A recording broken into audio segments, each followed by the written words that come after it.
And shaboop, we are live. Hello, everybody. Welcome to the table. We're back with Allatour. It has been weeks since we have done this, I believe. How many weeks? 3? 2. 2. We last played on April 18th. Almost 2 weeks ago. My glorb. Yes. And it's been a year since we started this campaign. Almost exactly 1 year since we started. We got through. We got through Castle and Trey, the southwestern side of the map, and one castle. So we're on track for a good game. We're working on it. We're going for all of it. We are speedrunning now. Alrighty. Oh, and also that fucking, my god. Well, first of all, Dracula Flow 5 just dropped, and we were just watching LaCroix and burping and throwing up milk and all that wonderful jazz, so that's all great. Don't tase me, bro. Don't tase me, bro. I still don't know why he got tased. Still don't know. It's because he didn't keep the milk down like a good boy. Wait, did they tase him in that video? Yeah. Vomits, no, we yes. didn't see it, but... Wait, like with a taser? Yeah. Or like when you... Oh. With a shootable taser, yes. Oh. He says, after he finishes vomiting up all the milk, he goes, "Don't tase me, bro." And the guy tases him. Yep. Dems the rules. Dems the rules. So Moss, Kate, I now have a new rule in my apartment. Just...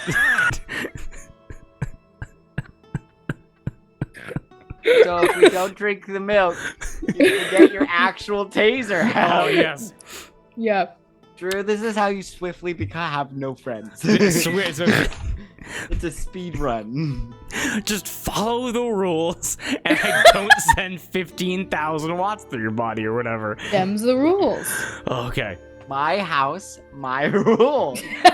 My house, my rules. We should get that Finish printed your on like milk. on like a home decor for Drew's apartment. That is the most accurate fucking shit in the world. Don't puke or you will get tased. Okay. Oh, shit. Well, We love casting spells. we love Shadow Wizard Taser Gang. We love tasing friends. Okay. Is there anything else before we begin? Nah. No. No. All right. Whole lot of nothing from everybody. Nothing? Okay. Got it. Then, what do we want to play some D&D? Huh. Yeah. Yes, and yes, with this very chaotic energy. Why don't we hop back into Allatour? But first, as always, a deep and cleansing breath. Sound good? Yes. Okay, then please join me. Oh, Excellent, wonderful, and please Yeah. join me.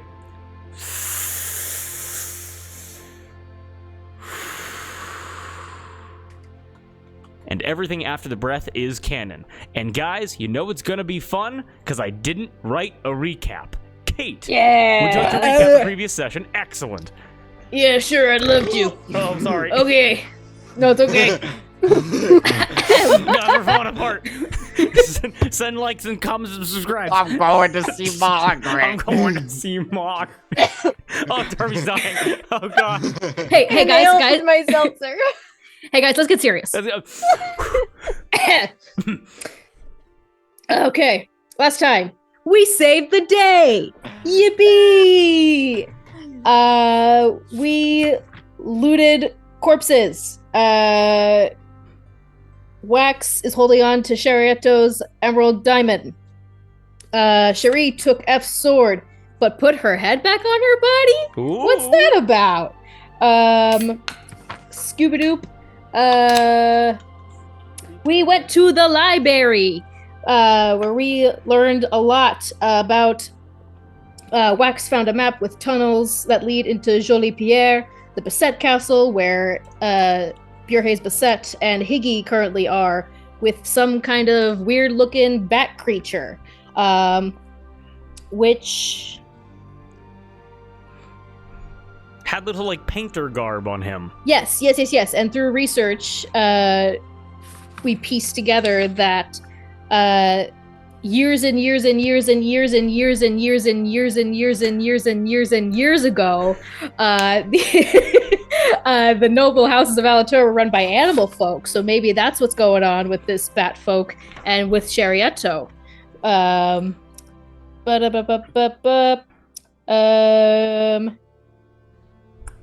We learned about some more about Point de Pilar, which does not have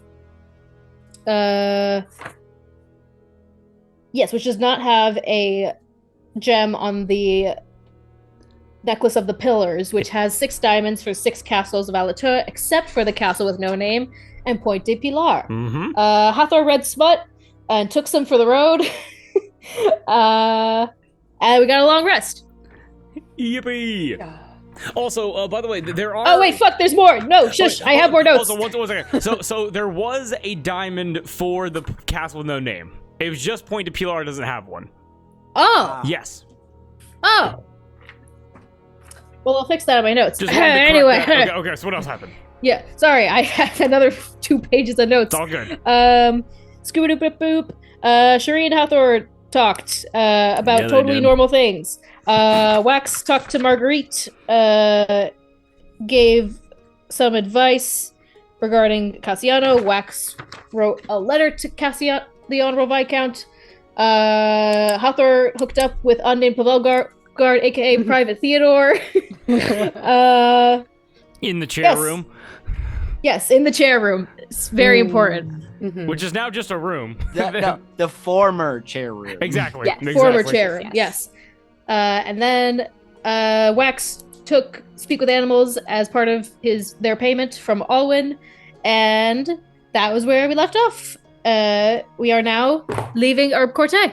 Okay, yes. So, with it, well, first of all, an excellent summary by Kate. Thank you so much, picking up where I'm slacking off. But yes, so this is going to be a very quick, overall, recap, or just kind of a closing of the chapter of Herb Corte. If there's anything else you guys want to get done, kind of rapid firing here. The Pavels will all be seeing you off if you want to have little roleplay moments with them, but not going to be a 45-minute fucking delving deeper into stuff. You guys basically suck this place dry. So the floor is yours. What do you guys want to do with Herb Corte? Hey, yo. That's my job. I'm gonna fuck that castle. Wait, sorry, you said there is a gem in the pillar necklace for the castle with no name? Yes. Just not for Point de Pilar? Okay. Yes. Okay. But you said there were 6 diamonds.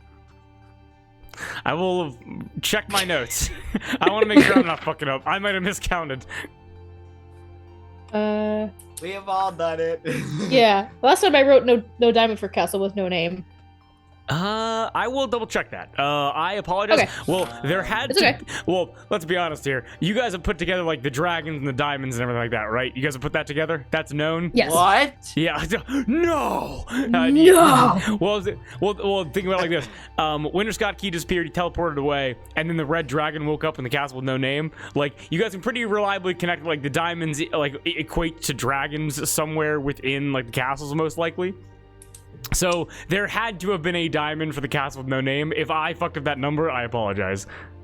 All good. So yeah, very important that we got that out of the way, because I would not have known what to do. Okay, but with that, the floor is all of yours. What do you want to do in Herb Corte, if anything? And nothing is an option. Drew, do we want to run through the thing we talked about? I'm gonna gauge what everybody else wants to do, but then yes, we can definitely jump into that. Okay. Sounds good. So There's Wax and Hathor, anything?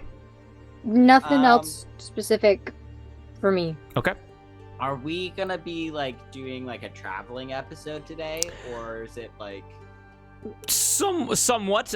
From some reviews that I've gotten, I was told to kind of keep the traveling more to if people want to roleplay, not a necessary thing. So it's gonna be a little bit of traveling, but not the whole session.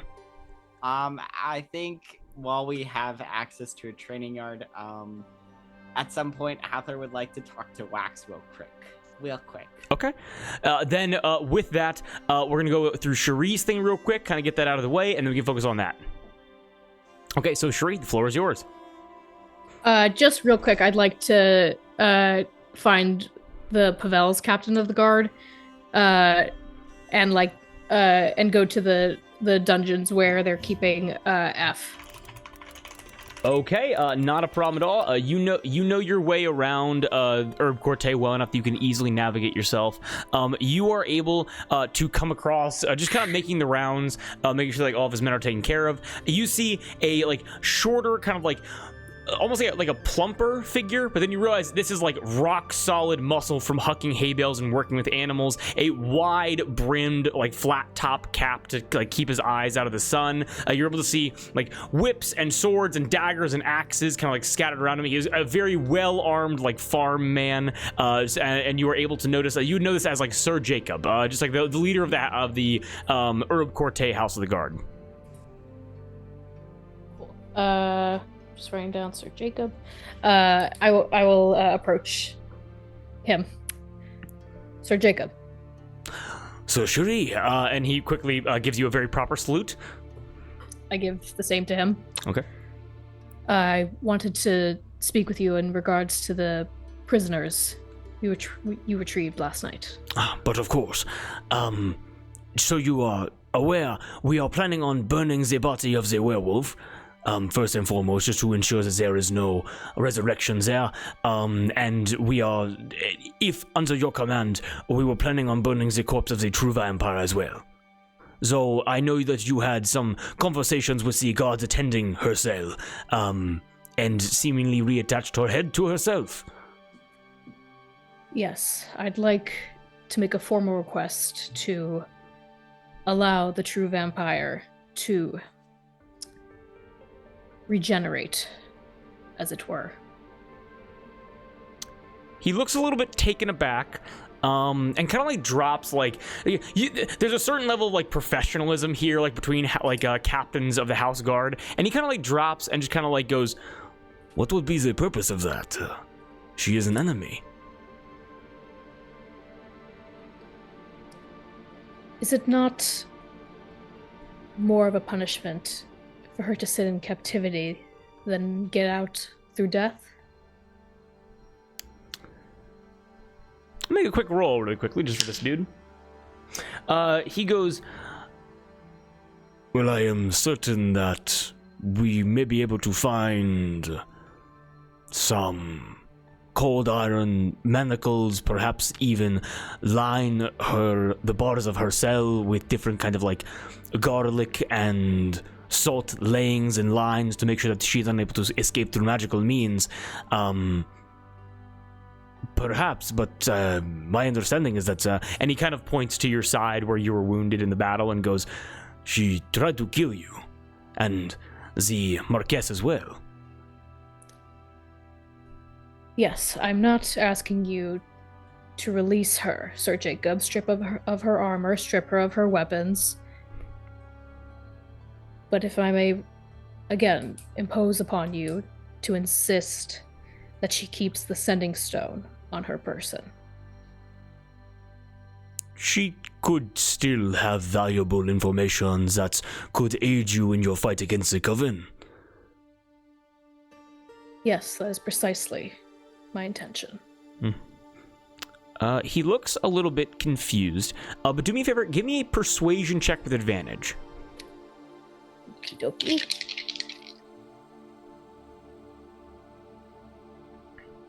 Can't read. That is a 18. With an 18, he looks to you, and you're able to like, kind of clock on his face. This is a very strange request to be making, especially for a woman that can potentially cause so many problems. But he acknowledges the good which you did for his house, and although he doesn't feel guilty in terms of like what went wrong, but like it was his men. You both are very competent, and so he goes, "I trust that you know what is best." Thank you, Sir Jacob, and when she does awake, please tell her to reach out to me. But of course, sir. And he extends his hand to shake it. I clasp it at the elbow and shake. Clasp the tight calloused, the tight grip and calluses of a man that truly works for a living, as you are able to command him. It seems that F is going to be reaching out when she wakes up. Thank you, Sir Jacob, and thank you for your hospitality here. And Sir Cherie, thank you for your services. It's the least I can do. He nods. and goes back to speaking with his men. Do I see F's corpse in the cell? You are able to look in again, like very like dark, dank dungeon, like underground, near to like that central path, like separate, totally different section, like one entrance point, one point of leaving. But you're able to see the like dark, damp underground dungeon, and inside of like a lit cavern, you're able to notice in very like plain clothes, like covering her like essentially like, almost like a loincloth skirt, like covering up her waist and her thighs, with like a very like simple tunic covering her chest and her stomach. And you're able to notice the rope still kind of, it almost looks like a noose kind of like wrapped around her neck as she lays there motionless. But the most notable thing, which is important to remember here, even as you're able to hear the slightest of like the knitting of the flesh back together, as like it's again very slow process begins to like fuse back together, you're able to notice that her face burned purple, like basically the points that were touched by the holy water that were not in direct contact, purple, like just like purple infected skin. The points of her face that were contacted by the holy water, you're able to notice that like the top right of her lip has just burned away completely, exposing her teeth, like one of her like canine incisors. Like the cheekbone like towards the eye has completely like kind of burned away. Her nose has been kind of shaved down, like maybe like 3 inches or so. Her face is permanently deformed from what you guys did to her. She no longer, there is not even a, besides the hair and the like overall physique, there is no resemblance between you two anymore. This should not be a surprise. This is what I described when you guys were fighting her. No, yeah. That's good that she don't look like me anymore. Mm-hmm.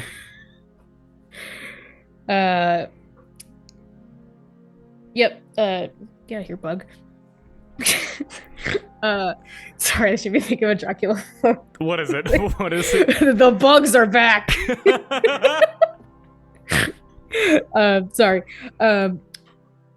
If anyone were watching Shuri, they would notice that she stares at the corpse for a little too long than normal before she leaves. Okay, got it. Sir Jacob kind of like raises his hand, like almost thinking to speak, but noticing, like, of course, this is an insane couple of days, and he understands that there's a lot going on, so he just kind of closes his hand and walks down the hallway and exits before you exit. Right. Okay, perfect. Excellent. Wax and Allatour, you guys are able to meet in whatever way is appropriate within a walled-off training yard within the grounds of Herb Corte. The floor is yours. I haven't had much time to practice my dueling, and Allatour gestures to the rapier at her side and says, you did really well in the fight, and I was hoping to get a few tips from you. Oh, yeah, of course. Yeah. I don't know how well I am in the way of a teacher, but I'll do my best. And I don't necessarily learn through traditional means. If you spar with me, that would be okay. Just want to jump in. Yeah. All right. I pull my new magical rapier. Thorn. Trying to remember what it's called. Thorn. And I guess just kind of starts sparring with Allatour, but is kind of doing everything very theatrically to kind of like let you see all of like the different ways that I kind of like make attacks so that you can see it very clearly and try to like copy, I guess. I think you see, like, Allatour goes, like, and then just goes in, like, fully. And there's a moment of, like, oh, shit. Yeah. Like, okay. Of, like, and then, you don't need to show me. You just need to fight back. Okay. And then takes it a little more seriously then. Okay. Go ahead, both of you just give me attack rolls really quickly. This is going to be, like, because it's dueling opposed attack rolls. We'll just see how it goes. Oh, no. Oh, no. Are you serious? Oh no! I got a 6 plus 7, so 13. Okay. Total of 8, because I rolled a 1. I think what happened, if you'll let me. Go ahead, absolutely. Knock me on my ass. What happens is Hathor does not fight in the traditional dueling sense. She fights like a pirate duels. And so while it isn't like the beating down that somebody of strength would do, like Cherie, it is very dexterous and definitely does not play by the traditional rules of chivalry. And at one point I think you've almost got her, and then she from her pocket throws pocket sand in your face. And Not the pocket sand.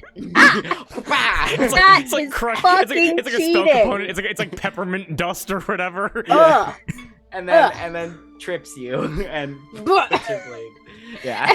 And one thing I want to add to that too is that the new form that Wax is wearing is Cassiano was 5'7". This new form is 5'11", closer to 6 feet, and a lot lankier. Okay. And so after being Cassiano for so long, is still kind of getting used to the longer limbs and the taller height, and is not quite in the body yet. It's still getting used to it. You guys are able to notice the same chef that saw you and Cherie sparring goes, back at it again, I can see. What's he gonna learn today? And then I blow the chef a kiss. Oh, he scampers away. he scampers inside. Okay. Yeah. No! You won't fuck me this time! Back, witch! Be gone, thought. After a pause and a moment, and then she holds out her hand to help you up. I take it. Pocket sand is cheating, and I'm not used to my legs yet. Pocket sand is totally fair. Are you kidding me? What's your argument? That was it. That was the full thing in its entirety. She, from the dust of the training ground, she puts more sand in her pocket. Well, now I gotta stock up on fucking pocket sand, I guess. Yes. I scoop them up and I put it in my pockets. It will Got pockets full of sand. save your life at one point. Absolutely. Okay. I am gonna note it in my inventory. You know what? Because that is a really fucking interesting thing. I will say that you guys, because just like how Wax got better at grappling, I'm gonna say that if you guys both want to add just pocket sand to your inventory, it's gonna be a DC. Okay, here's how we're gonna roll this. Let me know if this makes sense. It's a DC 5 con save. All right, but if you fail the con save, you're blinded. I am writing that down. Con save. Damn it. You'd be surprised, pocket sand is not on the No. What about just sand? The bag full of sand. Yeah. I got a pocket full of sand. I got a pocket full of sand. Pocket full of sand. DC 5 con saving throw. Where'd it go? I just added it to my inventory, and either I can't read or if you vanished. surprise them with it, the target can get disadvantage, but it is only a DC 5, so. See if I'm gonna beat it. I did beat the pocket sand. Did on what a cursory roll. I also still have 1 lemon. I also have a lemon. I don't. Combination pocket sand lemon juice. They'll never see that coming. Now the lemon juice is a DC 30 for blinding. It's just pocket sand. It's like, oh my god, just face burning off. Why did we even use the holy water? Oh my god! Oh my. Okay. You did really well in the fight, Wax. I'm sorry. What's your name now? Oh, You said well, No, Wilhelm is what I'm telling them, but just because keeping up appearances. You guys can call me Wax. And I just want you to know that I meant what I said when we woke up after the tornado. I meant what I said about your form, and I meant what I said on our way back. You're not the first changeling I've met, and you may be a little bit different from the ones I know, because they could change at will, or, but I want to believe I've seen your heart.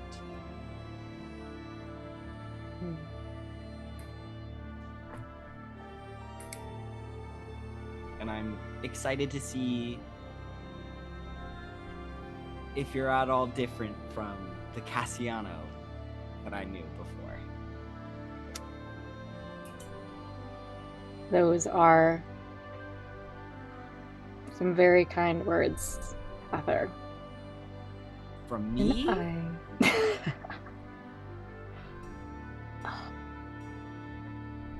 I just hope I don't.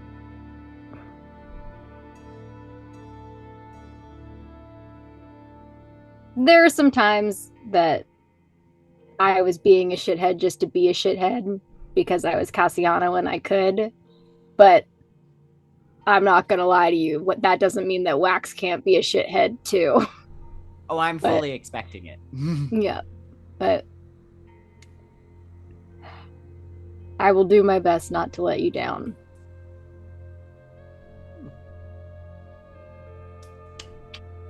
I don't know if I'm the one you need to worry about letting down. I'm excited to figure out who you are. That makes two of us. Okay, you want to spar again? Sure. Let's go. Okay, one more opposed attack roll, and then we're gonna cut away. I'm gonna redeem myself. Come on. What'd you get? 23. I got an 18, motherfucker. Oh. Well, I will say, definitely. I'm adding my attack modifier to it. Are we not? No, supposed me to do too. that? Yeah, absolutely. Oh, okay. Yeah. Well, definitely, like, I would say, like, an 1823, like, Hathor's aggressive style, like, Hathor, like, basically learned to fight while also balancing, like, on ships that were being rocked while they were being boarded. Like, Hathor is just, like, it has a style that's almost unpredictable. And so it's not taking anything away from, like, Wax's, like, more traditional dueling roots. Again, you're a dual-wielding dueler. It's incredible. It's an incredibly unique style, but it's like, what the fuck? How is she moving like that? What the fuck? At one point, I slide between your legs and pop up behind you. It is so funny because it's like it's perfectly represented by the fact where it's like Allatour works on like soap opera logic and Hathor comes from a Saturday morning cartoon. Like it's just fully opposed. And I can do it now because you're so much lankier than you were before. Yeah. Once you trip me and I land on my ass again, I'm just like, okay, you're pretty good at that. You're pretty good at that. Good job. Thanks. You're a good student. I taught you well. Ugh. Oh yes, well done, teacher.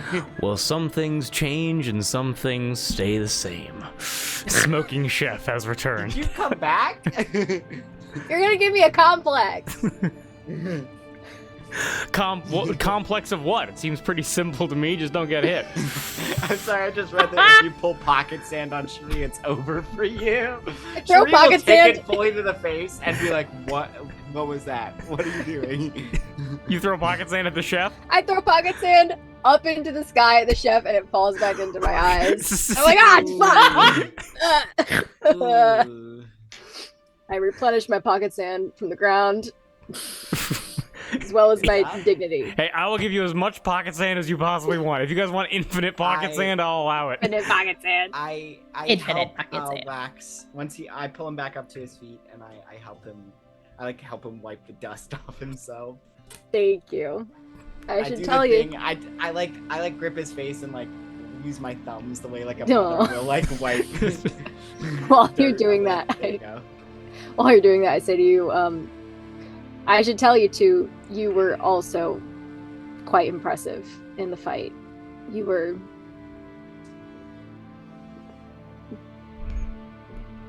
there to fix us when we were falling. And you fucking caught me from falling to my death. Holy shit, thank you. Yeah. I mean, of course. Thank you.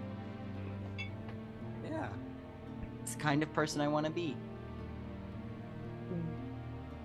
and it's as much fun as it is to trip you, and everybody who duels here has so many rules to it. It's really interesting. But as fun as that is, it's important. It's important, and you're important. And thank you. This has been a really great distraction, but I've remembered why we need to leave, and oh boy. Absolutely fair. We got this. We'll save him. Yeah. Okay. And as we cut away from this wonderful little training montage, back and forth, learning each other's styles quite intimately, is there anything else in Herb Corte before you guys hit the road? Nah. No, and no. Then please feel free to take a long rest, replenish any hit points that you need. If you have not done so already, that should have been implied last session.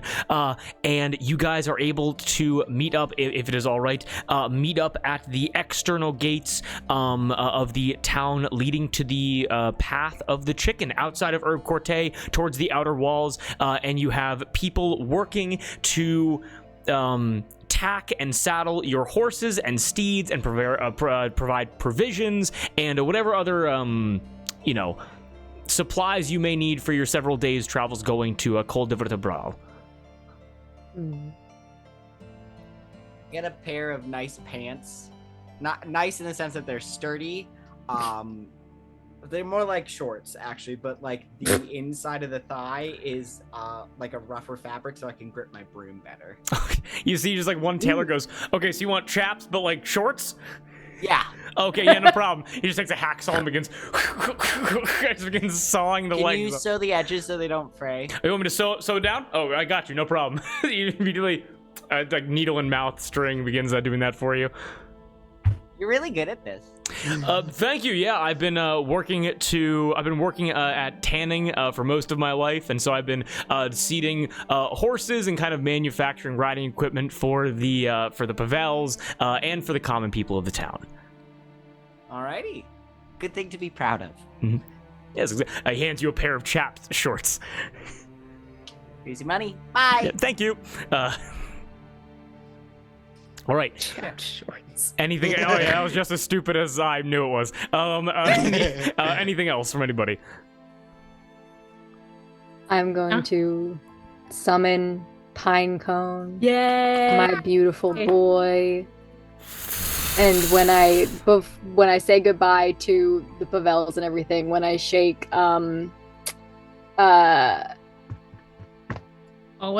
Marquis' hand, Owen, I'm going to squeeze it very, very hard. And I do want to ask him, I was very curious, where did you get that ring that summons a steed? Yes, so, and also in addition, you guys are able to notice that Alwyn and Adelia have, accompanied by Brands, accompanied by Pavel guards, everybody, you summon Pinecone, and immediately you're able to hear, oh, and like immediately like 8 heads turn over and watch it happen, as again, magical effects are not that common, as they go, and it seems like a magic as they're able to see, as there's like a full donkey right there that wasn't there before. I bow. You get 1 temp HP as everybody goes and claps at you. Alwyn and Adelia walk down along with Helena, but you're able to notice that Marguerite and Cassiano are being carried down in basically they are in wheelchairs, but again it's a dirt road, and so they're being carried by Pavel guards to the main gate. And you kind of are able to shake Alwyn's hand as you guys are going to be seen off by the entire Pavel family. And he says, "Give me a quick persuasion check, actually, to see how good this answer is going to be." Persuasion. Guidance. 20. Wait, with guidance. 28. Nice.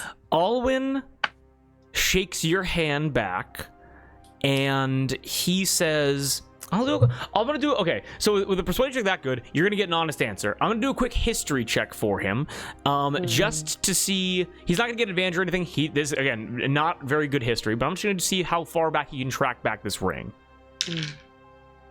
Okay, with a 15 total, you see he goes. Several generations ago, there was an exchange. Dubois children and Pavel children. This would be my great-great-grandfather, grandmother. Children being married together, just kind of keeping the families going. And there were gifts presented from each family. And we received this ring that has been sitting in Marguerite's jewelry box from my relatives going back several generations. Because you would remember that the leshy in the pine, the grove, the fucking pine, the what the fuck is it called? I don't have the map in front of me. The pine forest where you guys met the leshy. Yes. Where is it? Hold on, I'm gonna find it. The Emerald Glade. The Emerald Glade, yes. Or the Yes, the Emerald Glade. Ancient Glade, the Ancient Glade. The Ancient Glade, and the Ancient Glade, you guys remember that pine cone comes from the Ancient Glade. And so it couldn't have been a Pavel thing, because it's like, how would this Leshy have possibly, like, known pine cone if he wasn't from that glade? And so you know that, like, these Fey artifacts have been traded throughout history as, like, grand presentations for great conquest or for successful marriages and things like that. Okay. And it also works as a way for me as a DM to have cool stuff that doesn't necessarily line up with, like, the houses themselves, like, you know what I mean? So, yeah. For sure. So yeah, be on the lookout, because old-looking jewelry and items will probably have some kind of magical effect. Ooh, okay. So yes. Sorry, my Cassiano, just a quick update. Marguerite is looking basically peachy keen, but the doctors don't fully understand how magical healing works, and they're like, we're still gonna make you rest. Cassiano looks bad, but he looks better than he did 2 days ago. He is still healing, being fed, you know, very slowly. And Owen looks to all of you and goes, and I am unable to properly express how grateful I am that each of you were able to fight alongside the brands and put an end to the threat of Herb Corte. And I believe, if you believe you have not been properly rewarded for your efforts, please. And he hands over a scroll to each of you. A scroll which dictates the incredible service that you guys have performed for Herb Corte and the family of the Pavels. And while within Herb Corte's territory, this is essentially an all-access pass that will make people respect you, will make people listen to you, and just a testament of your deeds along with all the other items you've received across your journeys. Gotta collect all the scrolls, guys. Yeah.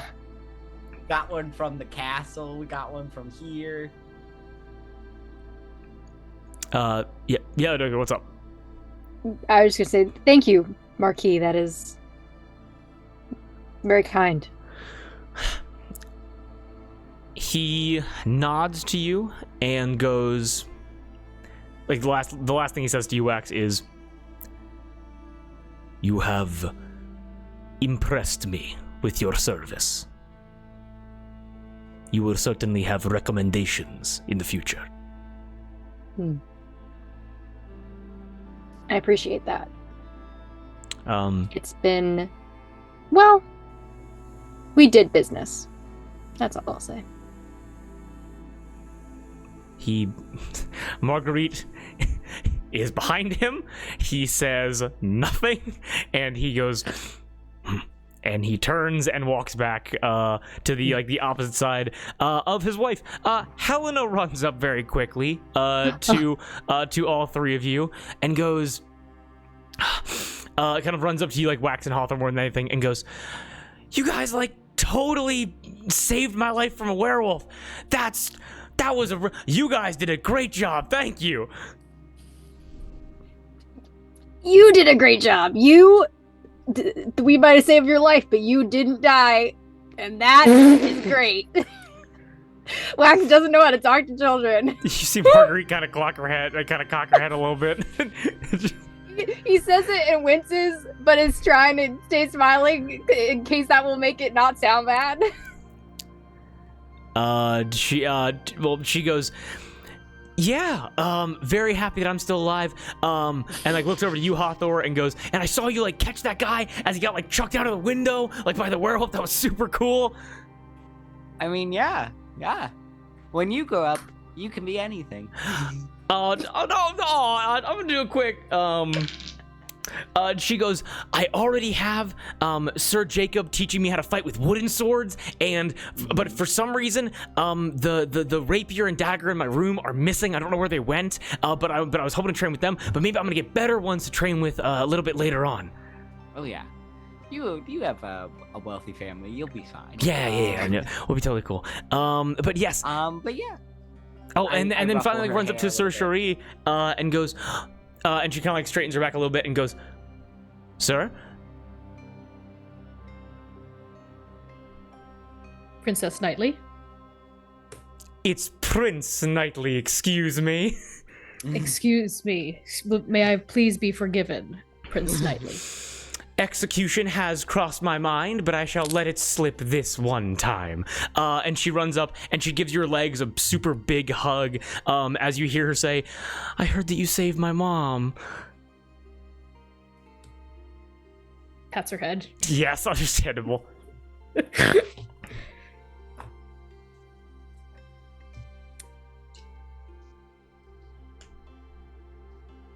Sorry, Kate's loading screen. All good. Just pats her head. Pats her head and it's like, your mother is tougher than she appears to be. Helena looks back to Marguerite and Cassiano, and all of you are able to notice. First of all, Alwyn's standing like a good 6-7 feet away. Again, still kind of rocky there. Not a lot of conversation happening. You guys are able to notice, like Marguerite looking at Cassiano goes, well, ain't we just two peas in a pod? And they look to their wheelchairs and they're both kind of fucked up, like she's still bandaged. You notice that Marguerite puts a hand on Cassiano's forearm, which kind of shakes back and forth a little bit. And you guys get the sense that wax through your conversation, Marguerite has a new perspective on parenthood, and perhaps this time of recuperation will be a good time of bonding. As Helena looks back to you, Sir Cherie, and goes, looks to you, Cherie, hearing you say that, and looks over to Allatour and goes, I want to be like my mom. Good choice. She backs up very quickly. Do you want to say anything else? Very wise choice, my lord. I just say very wise choice, my lord. She nods, she backs up, she gives a very formal salute to all of you and goes, then fair travels, adventurers.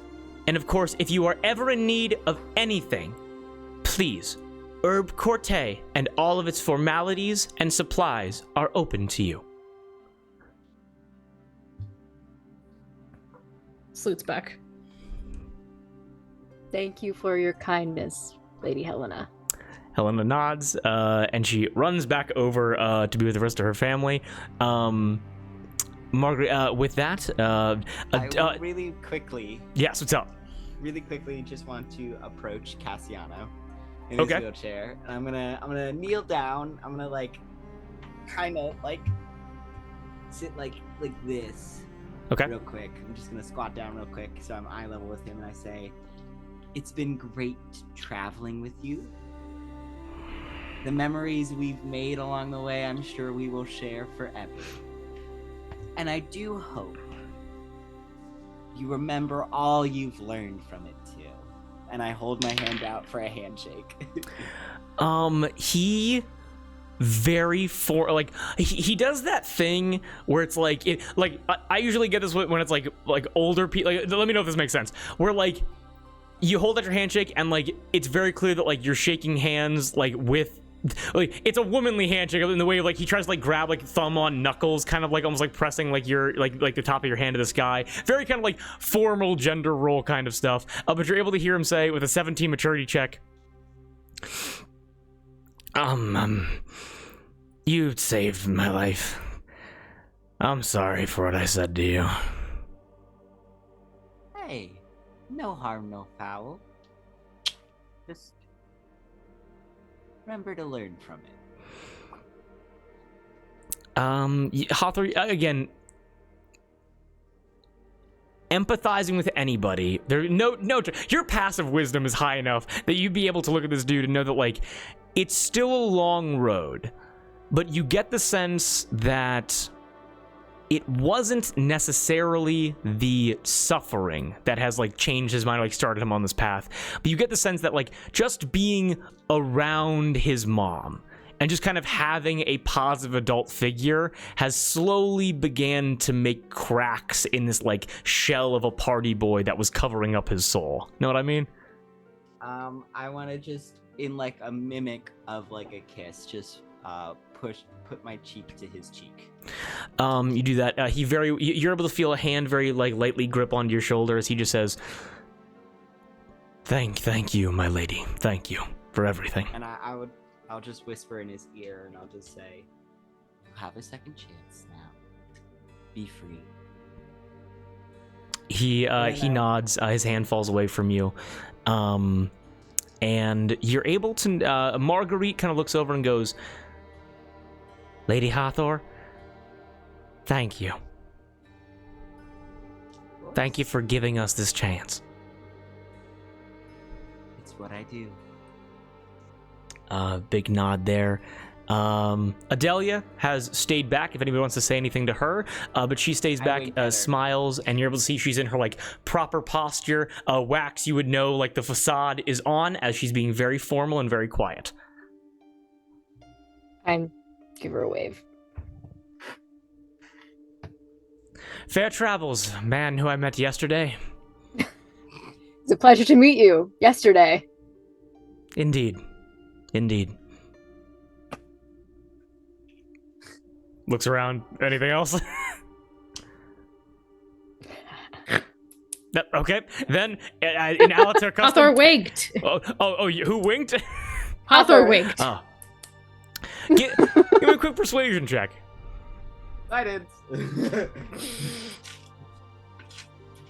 I don't want to look like a schmuck. Oh, okay. Persuasion. 28. Oh! Adelia approaches you. She's coming with us. I will join your team. She's just a lady. She walks up and goes, Lady Hathor, I'd be remiss if I did not confess something to you. Noting your priestly status, words were said behind closed doors which I am ashamed of. I assumed your reputation, due to the place of your birth and your upbringing, would negatively characterize you and may influence your actions and drive you to work against the well-being of this house and this family. And I present myself to you as humbled and ask for, if not forgiveness, absolution in whatever way that you can grant it. I take both of her hands and I say, of course you are forgiven, Lady Adelia. And then I lean in and I just, like, in the same, like, kiss on the cheek thing, but, like, in her ear, I just whisper, the next time you decide to sleep with somebody you don't think is worth it, I want you to do a double take. Because where I come from, no two-person is the same. Her facade kind of drops, and you hear her say, I understand that perfectly well. You are a unique character. One that is unforgettable. One that can fly, and I keep my bedroom window unlocked. I give her, I squeeze her hand and I say,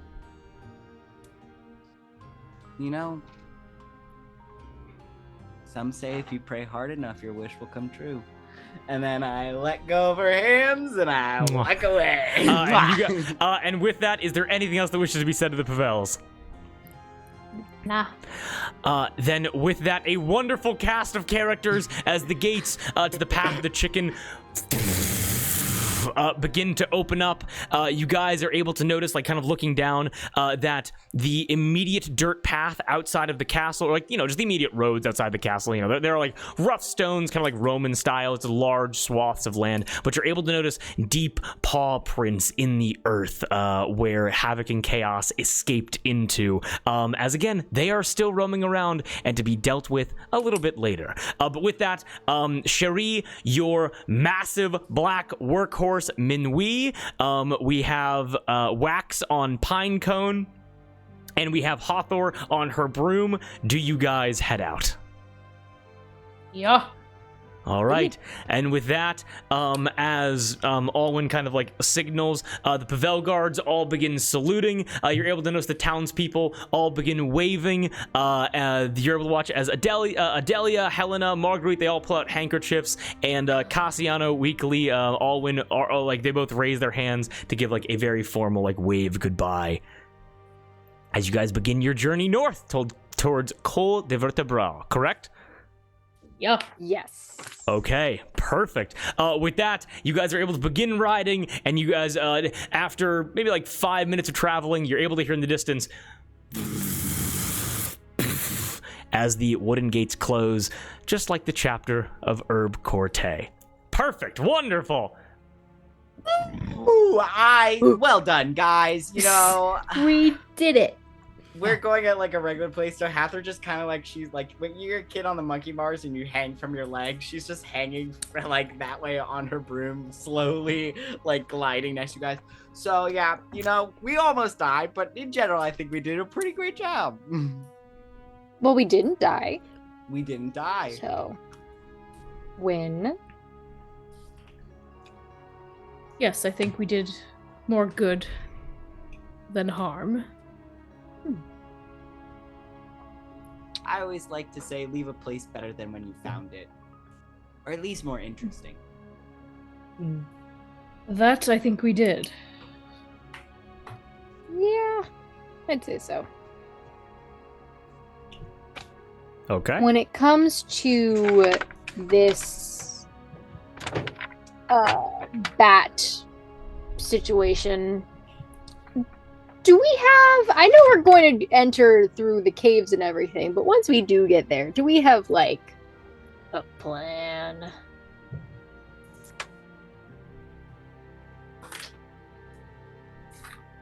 Not at the moment, but now's as good a time as any to start preparing.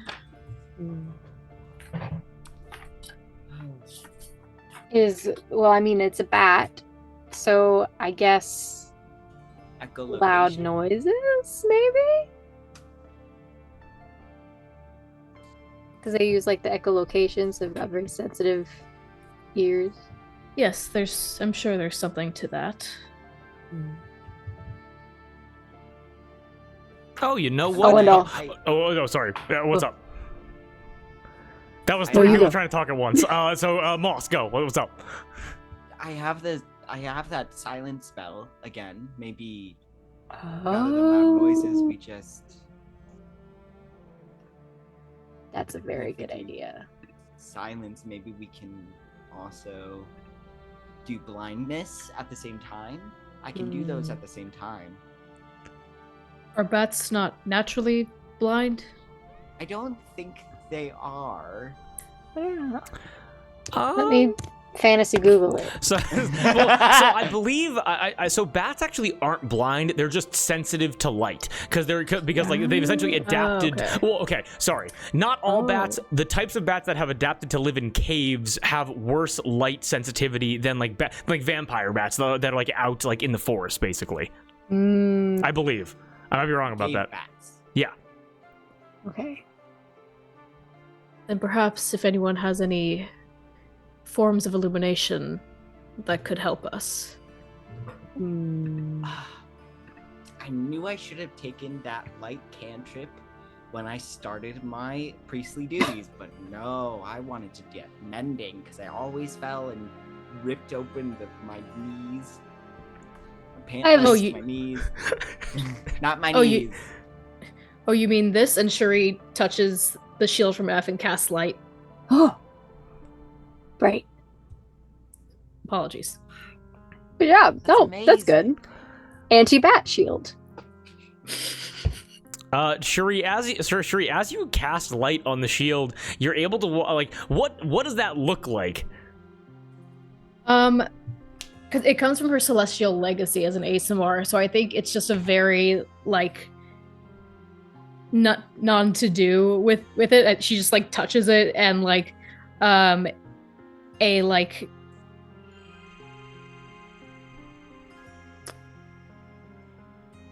there's no color to it. I think it's just like you're turning a flashlight on, and it glows. This thing glimmers and glitters like it was like highlighted in a book. Like it looks almost like picturesque in a way. That'll be useful. Yes, I hope so. I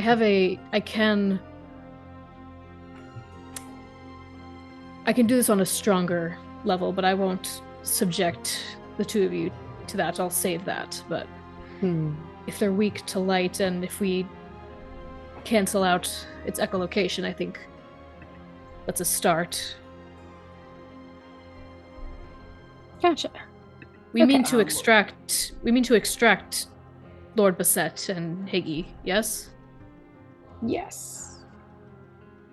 And perhaps if any resources that Bassett might need to help Hather and I with our current affliction. Yes, of course.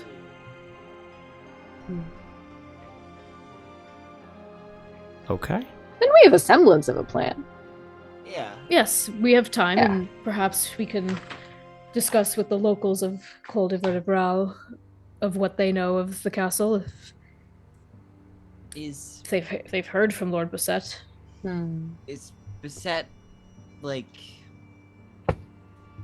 would he be the kind of person who would, like, put traps in places, or... I don't know. If only his sommelier was still with us. Where is he? What happened to that guy? He got abducted by... He's in the clouds. Reginald Spoons. Sir Spoons. Right. He seems kind of like a trapsy dude. Just in vibes. I have no evidence to back it up. He's also having visions of the past. He just seems like yes, I eclectic. think yes, but we'll be moving through the tunnel, so I imagine we should still move with caution, but do we want to try sneaking in? Yeah, I imagine through the tunnels. Because I think that most people don't realize the tunnels exist. Yeah, so the common people wouldn't even know it fucking exists. The main tunnels cutting west to east from Des Roches to Jolie Pierre. It's like it's almost like in real life how like some roads are owned by the U.S. military that only military vehicles are able to be driven down, in the way of like if someone else is in here, they're trying to like they need authorization to be able to do it. Essentially, it's not hidden, but it's just hard to access because Des Roches fell apart and it's currently not inhabited, so you guys don't even know like if it's in use currently. So okay. But the tunnels still exist. It's still an option. It would just be several days of travel in a straight line in basically darkness that would then cut directly to like the production department of Jolie Pierre, which would be right next to Burhaze's like internal like mage's chambers. So it'd be cutting out a lot of the bullshit of the dungeon. Right. Okay. Yeah, then that probably is our best bet to get in sneakily and hopefully not encounter too many traps.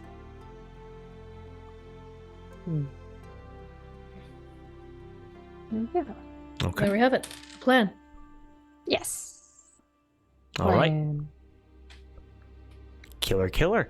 A little bit of a traveling description. Anything else that wants to be chat about before we kind of get you guys moving on your days of travel? Real quick. Once we've discussed, Shri will kind of like, pony on up over to Wax and Pinecone. Aw. Probably has to slow down. Yeah. just like puts the brakes on it.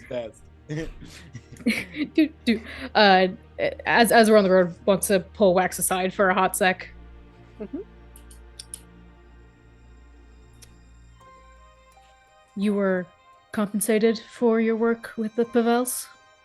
Yes, I was paid quite handily for my services.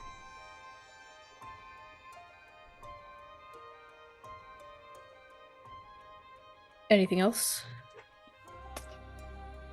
Well, there's the payment, and there is the agreement that he may pass my name along to wealthy acquaintances who may be in need of my services.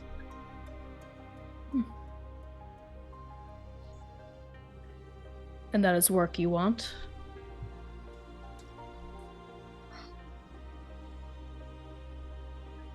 Not as much as I used to, but I'll still consider it if it comes my way. From what I know, the Pavels were quite in tune with nature. Are you as well? Ooh. Specifically with animals. There is there's a new thing I can do, actually. I learned this. I'm trying to remember what specifically I got the spell from. Things that we cannot discuss publicly. Right. Oh. Sorry. Oh. I thought it was from Alwyn. I forgot to ignore me. Never. Not as knowledgeable as the Pavels, but there is a bit of magic I can do to kind of, well, I can speak to them, sort of.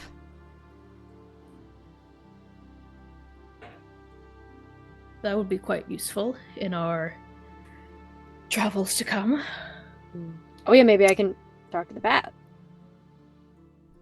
I don't know if it's a beast. Yes, I don't.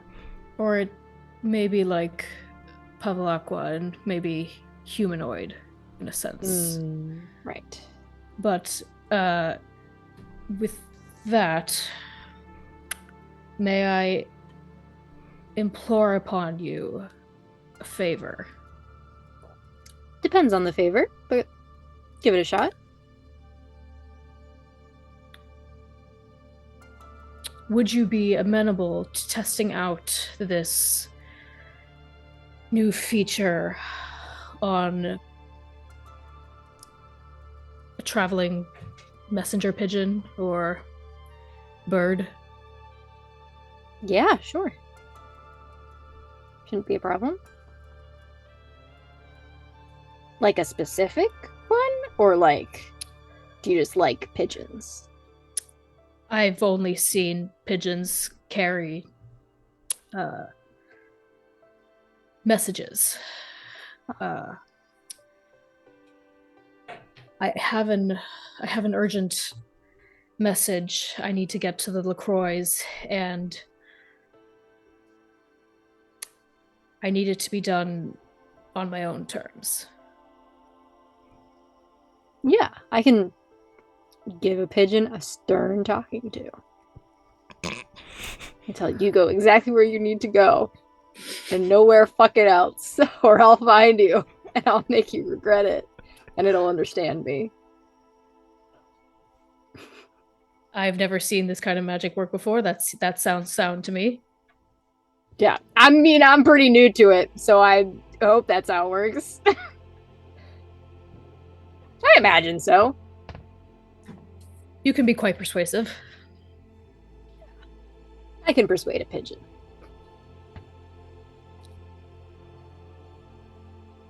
Would it be too much for you to do that now?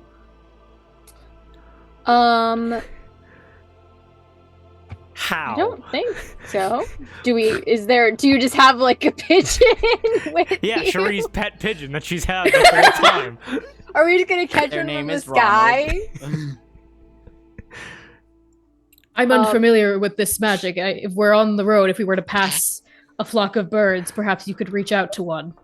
I'm pretty sure that I mean like I can, like I'll try, but I'm pretty sure in general that they're like trained birds. Yep.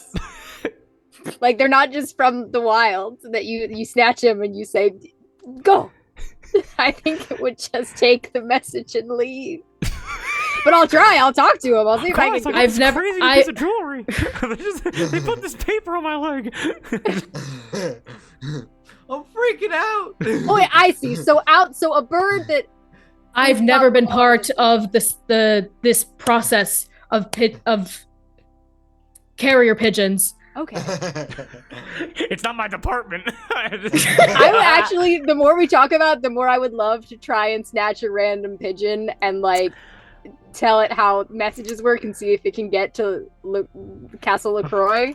I'm down to try. I lower my voice and say, I have reasons to believe that there are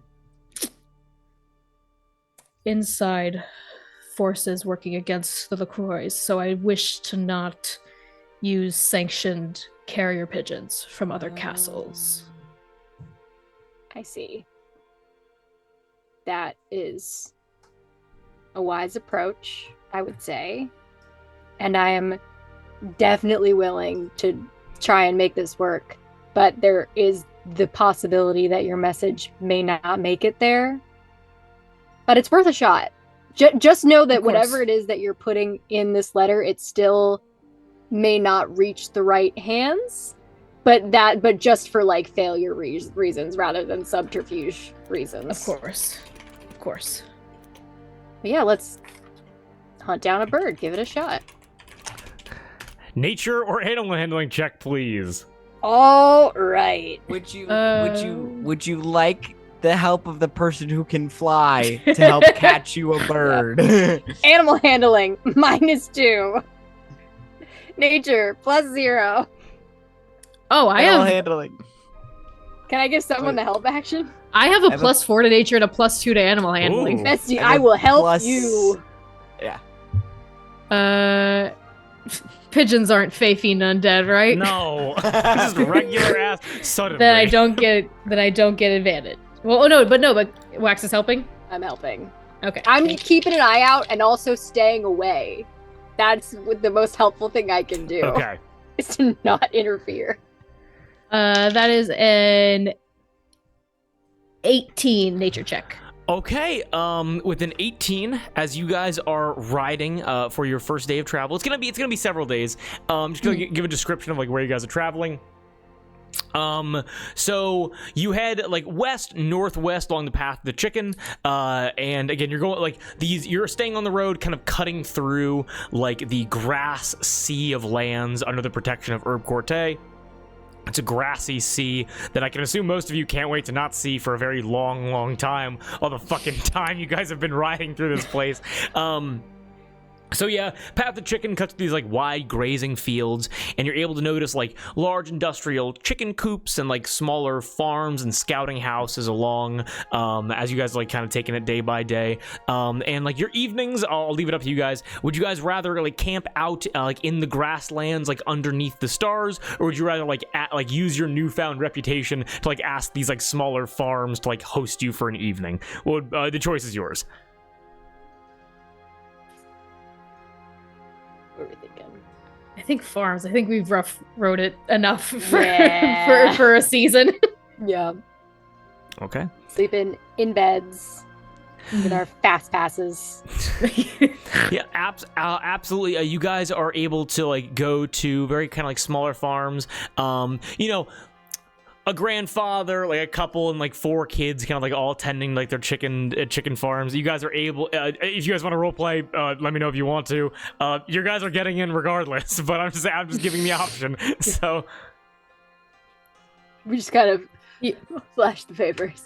Yeah. you see a very like an old man, kind of like hunched back, like bald, and goes like, "Yeah, well, we don't really have as many extra beds because I'm not giving you mine, but we do got a couple of hay bale beds that we got in the barn out there," and kind of like points like a barn where you just hear like a bunch of chickens are being like huddled into like as the sun begins to set. That is more than than we will need for a night. Thank you, sir. All right, well, if you need the outhouse, it's right around that way. And we're in the morning we're having oatmeal. Delicious. Night. And he goes to bed. It is 7 p.m. He goes to bed. He's old. As you go, okay, so it was an 18 nature check. Yes. You guys are settling down again. Musty, smells like a barn. It is a barn, but it is like soft hay beds. It's warm, like from the like small little lanterns that you guys have all around you. You are provided blankets and pillows by this like wonderful chicken farming family, and you guys are able to take the evening to rest. With an 18, give me 1 second. You are able to hear. And you notice that like the small little like barn door window, like right at the top, the shutters are usually closed, but this evening you're able to see kind of like a broken shutter kind of hanging off by like one of the lower latches, a small little hole, and you're able to notice a barn swallow go and like kind of fly its way up and into the rafters of the barn and is building a very small nest up in like the rafters of this barn. Surely maybe only like 5 feet above you. I like look up, press a finger to my lips, looking at the 2 of them. And I slowly try to grab it. Everybody's kind of getting like all the like tucked in, getting all comfy, like you're like out of your armor, like it's all like sitting around. And you, what's I'm up? helping Wax make his bed a little bit nicer because I saw his wince earlier. I slept in the mayor's bed once. I know. As you guys are able to watch as Cherie just same face as always, slowly begins reaching out, and the bird looks over and goes, and you're able to just catch the bird in your hands. I I cover it like briefly with my hands to like not you know in this you know how you catch things.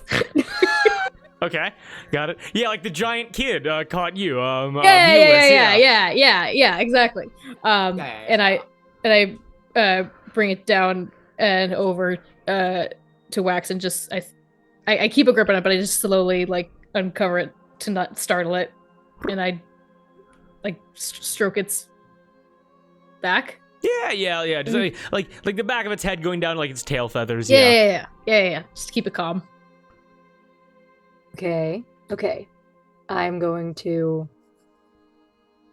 focus really hard and look at the bird and just kind of...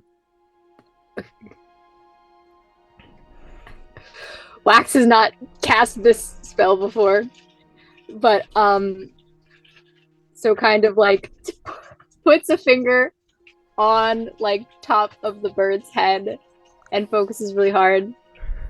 And then there is the smell of funnel cake kind of fills the barn as I cast Speak with Animals on this little pigeon. It's a barn swallow, smaller bird. Definitely not. Oh, it's so little. Definitely not a pigeon. Just want to make that very clear. Wait, what's a barn swallow? What are those it is a type of barn bird. Aww. Yeah, it's a tiny little bird. I'll send over a picture. Oh, it's so pretty. I'll put it in the NPC tab. There you go. Yeah. And I say to this little swallow, hello. You're able to hear back, hello. Hi. My name is Wilhelm. Do you have a name? No, not necessarily. Yours what? No, not necessarily. Not necessarily. I'm fair. So valid. Odd question for you. Have you ever delivered anything before, like message or a little parcel to a specific place or person? No, well, I do deliver sticks and leaves from the ground to here. Is that helpful? Yes, that is mighty impressive. Yay! And exactly the kind of help I need to enlist on a very, very special mission. Do you think that you are up for the honorable task of helping me deliver a message to somewhere very important? I need to Google my physiology really quickly so I know what I'm capable of. Oh my god! What? Well, sir, let me tell you this. I don't know much. I am just a bird. But I am aware that I am able to fly 600 miles in a single day. Oh! Apparently, No. a barn no. swallow might fly Basically- 600 miles in a single day in order to capture enough insects to eat. For swallows, Fantasy Google said yes. long distance migration is not a lot like a long distance migration is a lot like a typical day, except that they travel in a straight line instead of in circles. Oh. Let me tell you, you are exactly the bird I need for this. Have you ever been? I pull out a map. So, this is, you know the land that we live on? No? Okay. Like where sticks come from? I see you pull out a map. Shari's just been staring at you, like holding this bird, just looking at you between the bird, 'cause she has no idea what's being said between you. But as soon as you pull out a map, she points to Udus and gives the exact coordinates to Palm's bedroom window. The fucking XY. Fucking latitude, longitude. Longitude. Yeah. Let me make it. Sorry. You have got to be fucking kidding me. This bird is John Wick. This bird flying like this. Hold the fucking, now we're getting into levels of stupid where I need to research stuff before I say it. How Hold on. smart barn swallows are. Yeah. Yeah, this barn swallow looks and goes, well, I would have never expected for you to point to there. I recently understand that the Queen of Birds recently got engaged. What? Yes, well, bird culture is very fascinating. Oh. Yes. There's- There was an invitation sent out by a pack of swallows that was flying all throughout the lands, that the Queen of Swans was engaged. And their wedding was going to be happening, and kind of like slams his beak into the castle of Udus and gestures to there. But I wasn't able to go because I wasn't able to get time off work. That, man, well, mighty exciting bird news. I'm sorry that you couldn't be there. That sucks. I wish you could have gone. It's okay. Well, my wife was able to take some time off from the kids, and so I was actually flying out there to go and just kind of visit for the ceremonies. Oh, well, wonderful. Well, if since you're going that way anyway. No, I'm not, but Oh, wait. I have kids. You just know where. Gotcha. I see. I understand. I mean, like, Sherry, like, you're just so tall, you're able to look over and you see, like, eggs in this little nest that he was building. Aww. But since you know where it is. You'd be able to fly there? You would know how to get there? Well, I wouldn't know how to get there yet. Well, also, like, it seemed to be a general invitation for most of bird kind. So if you want, if you would like to, do you want me to get you my guy? Your guy? Yeah, like, just like, there are some people that, like, don't, they don't settle down. Like, just some travelers, some free birds. I can go and get you them if you want. Oh, yes, that would be spectacular, yes. Okay, yeah, no problem. It kind of looks up to Cherie. To... Like, to let him go, essentially. Oh, right. I say to Cherie, Oh my god! he is going to... He can't, he's got kids, but he is going to find us someone who can. So you can release him. Ah. And the bird takes off out of the barn window. Nice bird. Yeah, he's very kind. There is a bird queen. What?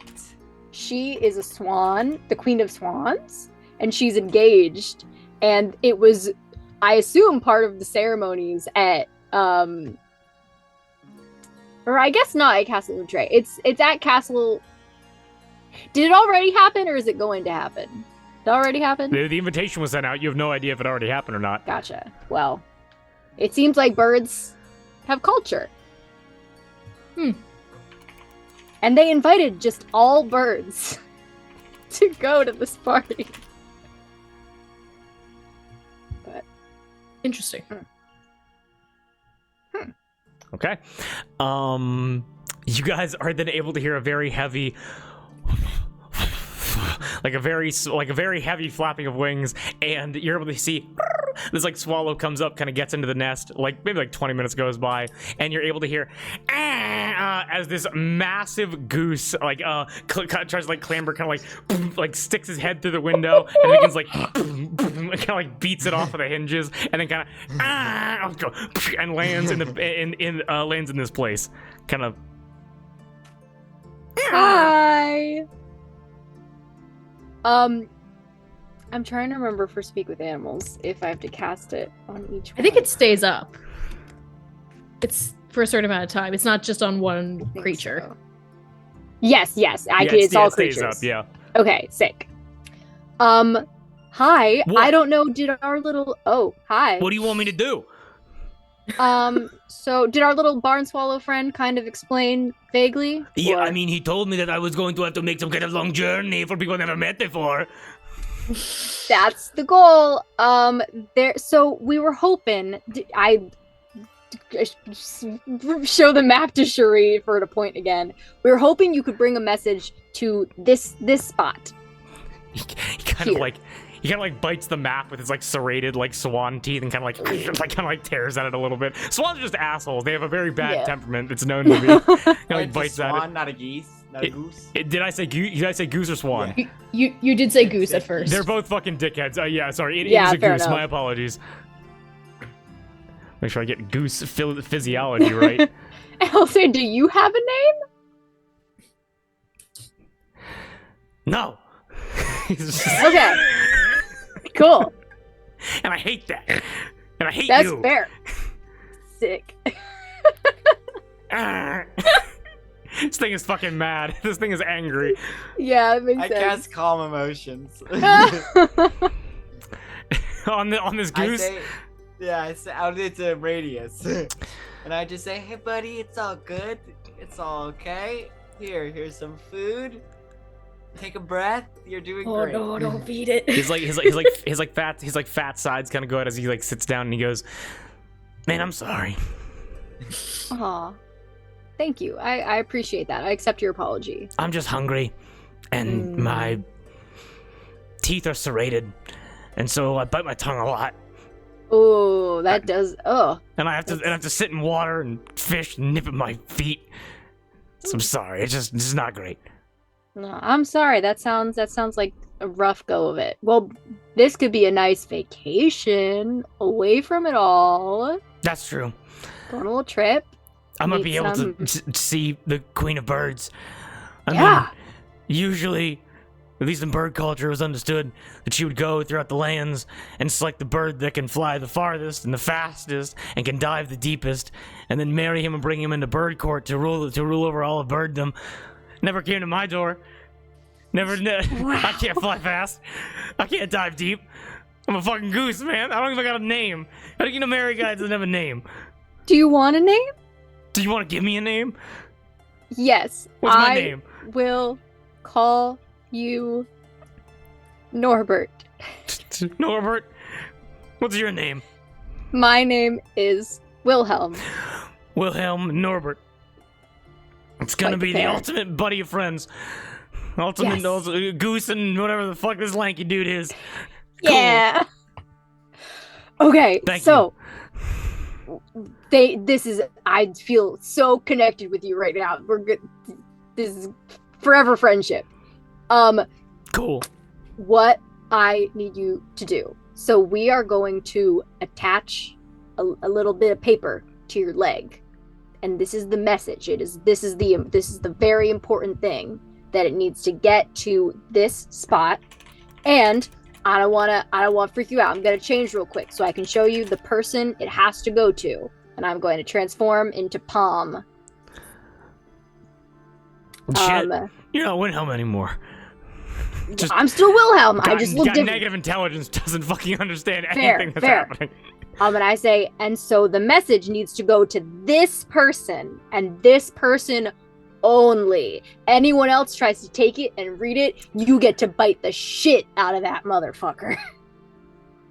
The calm emotions, like Hathor, you feel an unbridled rage you have not felt in many other creatures.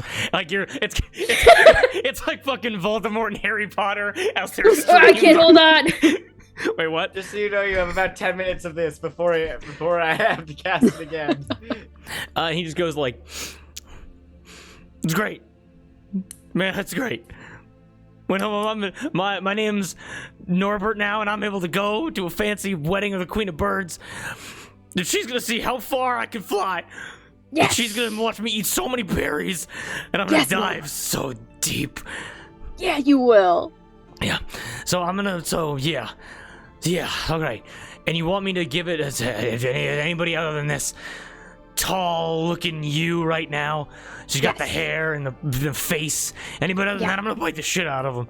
Hell yeah, dude. Absolutely. Okay, yeah. Now I'm gonna make a very, very important intelligence check for this bird, Guidance. which, by the way, is -2. And I'm not kidding. Any Guidance. assistance that you guys want to give to this bird would probably be a good idea. I'm going to do enhanceability on this. Okay, thank God, bird. because speak with animals is concentration, and so is enhanceability. Okay, so enhanceability is advantage, correct? Yes. Okay. Does Can I Wax give have an? Do you have guidance? an? Does Wax have an aura? Can you give a +4 yet, or do no? I have an aura yet? I think that's for saving throws. I don't think I have an aura yet. Anyway, That's That's okay. 6. It's okay. That's at 6. That's okay. No worries. I don't think I can give this bird anything. I don't think I have anything else I can do. Yeah. Norbert. Okay. Norbert. Wait. Shuri, if you're able to give this bird advantage, I can give it guidance. I'll allow that. I cannot give it advantage. I don't know where you got that from. It's the help action. You I try to don't scare know. the shit. Actually, Shuri, give me an intimidation check. Okay. I can protect it from poison. I can make it so that it can only tell the truth. That's a Like the 6. opposite. That's a 6. Oh no, else. You beat a 5. You're tall and imposing, look like a shadow. You can give advantage by scaring the shit out of Norbert. I'll allow that. And then guidance from you, Hathor. Yeah, so add a d4. Okay. I'm gonna make the roll. Anybody else want to add anything? What do we think a ceremony of atonement would do for this goose? I don't even know what that does without it being a Me goose. neither. Wait. Maybe a channel divinity? Hang on. Nah, I can't do anything. Okay, I'm making the roll. All right. Come on, Norbert. Come on, Norbert. You got this, man. 16 plus 3 for a 19, -2 for a 17. All right. Yes. All right, Norbert. As Alright. he looks to you, Wilhelm, and goes, I'm never gonna forget your face. I'll never forget it. You named me. I was just Goose. I was just the goose fucking swimming around and eating berries and roots and shit. Now I'm Norbert. I'm Norbert, motherfucker. And you, Yeah, you are. You were a tall, lanky individual, and now you're an incredibly attractive human woman. And goddamn it, I'm never gonna forget what you look like. And I'm gonna find her bedroom, and I'm gonna bite the shit out of her so that she knows that I'm there, and I'm gonna give her this message. Bite anyone but her. How do you want me If to get at her all attention then? possible. You do like a poke or like a honk, a very imposing honk. Honk. Oh, I can do that. I can do that all fucking day. I can do that all fucking day. All right. God, the Yeah. rage. And maybe if we have I turn to Cherie and I'm like, is there any sort of like What are we doing? Okay. All right. I'm back in. Okay. is there any sort of like little token or little like ribbon or bit of something that we could like attach to with the message so that she'd see him and be like, oh, that's from Cherie, and so she's not just like, oh shit, a goose. Guards, come. Yeah, help exactly. the goose. Uh, Don't you have a little ribbon or? do I? I don't know. I drew This is- you like that. I don't know, but I don't know if we established that in canon. I'll say that Damn. you just have like a little like personal like ribbon, or you could just like I would ta- yeah. Or like I'll take- leather. Don't you I'll have a take thing that. around your sword? Don't you I'll have a take thing the around your the sword? rib. I'll take the ribbon from one of the letters that she sent me, and I will use that to tie to Norbert. Yeah, here's the thing. You guys have successfully just convinced this goose to fly fucking 800 miles to deliver a message. I'm not going to fuck you based upon the ribbon that you choose to put on the goose. That goose can get it to them in less than a day. How? Okay, no, okay. Yeah. How Canadian far Geese fly can... 1,500 miles. Can travel 1,500 miles in a day. Thank you guys for indulging me in this. This is delightful. I love this. I said it in the memes and media, Drew. I sent a screenshot. 15? Fuck Timothy, you got a new courier. He's Yeah. he's gonna be like the royal fucking goose. I don't trust Timothy no more. Okay. Well, Kate, you're gonna get a hell of a lot more letters from Palm at this rate. Yes. Hell yeah. As he A looks and goes goose like, keeps leaving Lady Palm's window. It was okay. I wonder what it could be about. it's on my leg. I won't do any aquatic stops then. I won't be nipping any kind of like plane life and shit like that. I'm going right there. I'm gonna fly so straight and so fast. Yes. Norbert, I am so glad I met you. I am so proud of you, and you're gonna do so good, and we're best friends forever. I'm probably gonna be seeing you again sometime soon in case I'm this sure. as attractive lady to humans has anything to say back. So I'll try. Yes. Do you want me to fly back if she tells me to go anywhere? Yes. We will be going to. We're traveling, so you might have to Jolie-Pierre. find us. We're going to Jolie-Pierre next. Surely be. Point So on the if you map. can't find Point on us- the map. I point to it on the map. If you can meet us there, if she sends you back to us. Oh yeah, that place. So weird flying through there. All kind of weird stuff. Like how I feel kind of calm right now. It's like that, but like the other, like the opposite. It's like Sweat dripping down Hathor's brow. yeah. It's near that like weird town. That near like the thing, and you're flying over the mountains. It's all weird. It's a weird place. Yeah, that tracks. Yeah. Well, anything else? You know what? Can I ask for payment really quickly? Yes. What do you want? Give What do me you all want? the motherfucking bread you have. I'd pull Don't give it any bread. bread I Don't have give for them my bread. raft. It's really He bad for deserves them. it. Ah, He fuck literally deserves it. starves I them to want the death. bread. He deserves Starves them to it. death. Hey, fuck Am you. I gonna hurt Arthur, Norbert you if can feel I the give spell him this beginning to break as you're trying to bread? feed the bread. You're gonna, because they It's literally fake cannot fantasy digest geese. it. Eat bread. They cannot digest it. It is literally cooked food. No, Where would they But find that in Norbert's the built wild? different. Norbert's It built literally fills their different. stomach, it makes them feel Different. full, but they get no nutritional value from it, so they starve to death. I know it ain't good for me, but you ever have a cup of noodles before? I say, Norbert, first, I will give you this bread. I will give it to you. But first, Yeah. you need to eat this handful of grass shoots, seeds, and aquatic plants Okay, for you- nutrition. And then you God, can have that's the all bread. the food groups for birds. You gotta stock up and get energy for your journey, and then you can have the God, bread. it's so fucking ready, dude. You're able to put it down and just he like immediately because geese are fucking angry creatures. And you're able to see like it's almost like he's trying to attack the ground and is just somehow getting food. Norbert sucks up all the food and then he goes, "Now give me that bread. I'm geared up. I'm ready to go." Here you go, Norbert. Okay. Here you go. It takes as much as he just carves it open, kind of eats the insides, and goes, "Okay, pretty human lady, don't bite her. Nudge her. Yes. Give her the letter. Go to the Yes. weird place in the mountains to give you whatever she sends back." Yes, exactly. Okay, I'm going, baby. Godspeed, Norbert. Should anybody like throw him out the window or? Yeah, I pick him up. Or do you do it? You do it. No, you do it. This is your best friend. I pick him up and I give him a little tiny squeeze, and then I throw him out the window.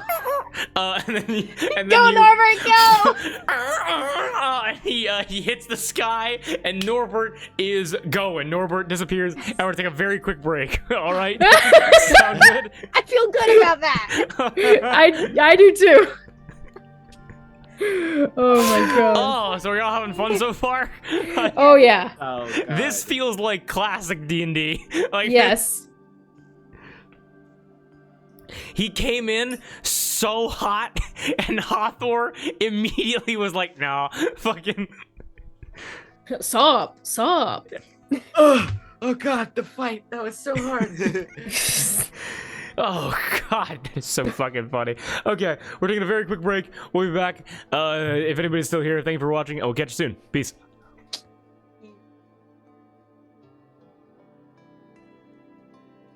Yep. We just upset one bone. My Okay, hip. so My everybody hip is watching right gone. now, we need you to do That's this. Faye. I'm putting it in chat right now. We need everybody watching to go to this website. It's just called Generate a Bone, I'm pretty sure, like just random list generator human bones.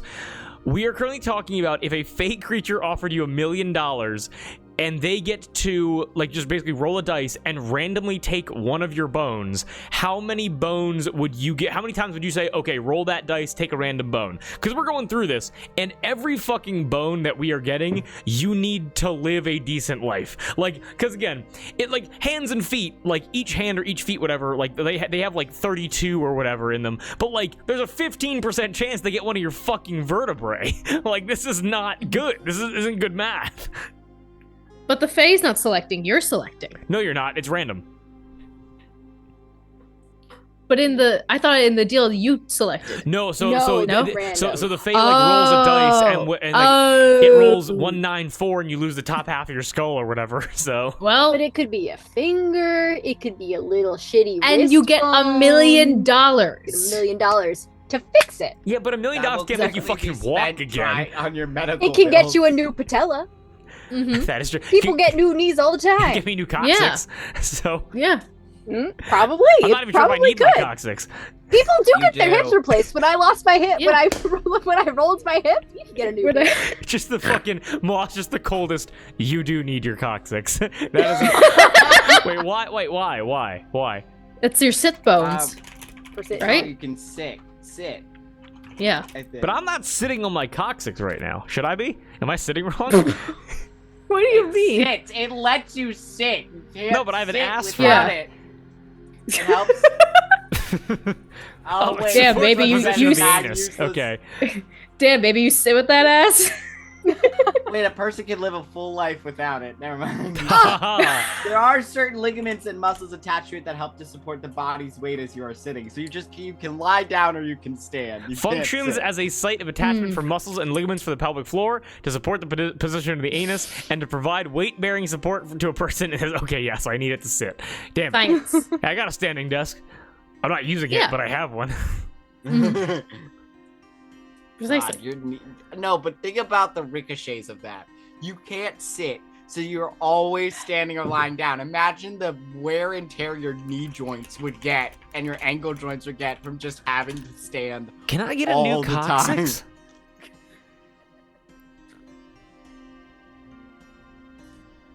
It's so much cucumber. Are you still working through it? I'm like halfway there, dude. The thing was this big. Guys, I think your coccyx might be one and done. I don't know if you can get another one. Fuck. no. You can't get a new one? Well, they can No. be removed. The coccygectomy. Sounds fake. I'm reading this right now. Pause everything.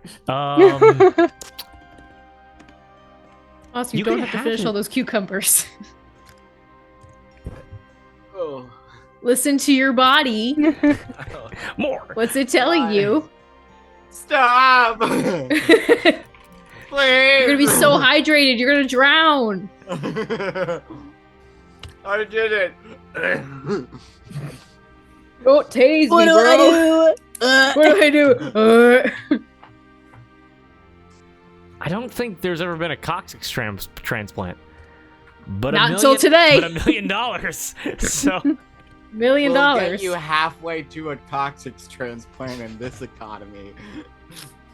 Yeah. hold on, I'm going into Reddit. r/chronic pain by a user that's been deleted. For those who wanted an update on my coccyx removal.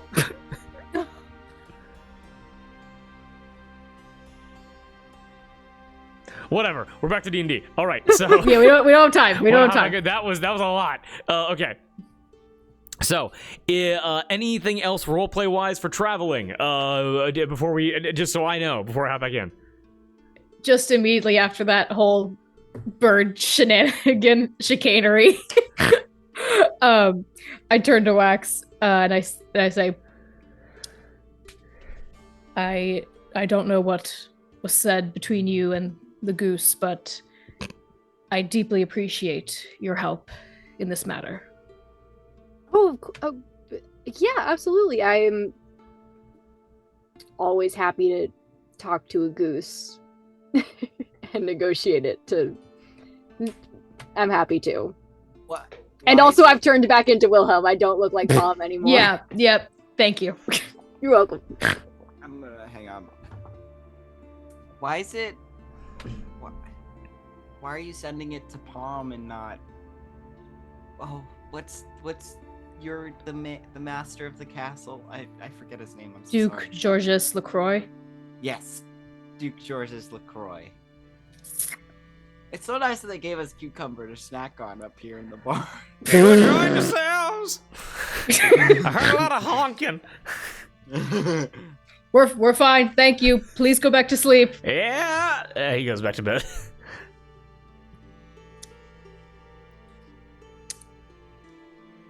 I told Wax I'm to believe there is some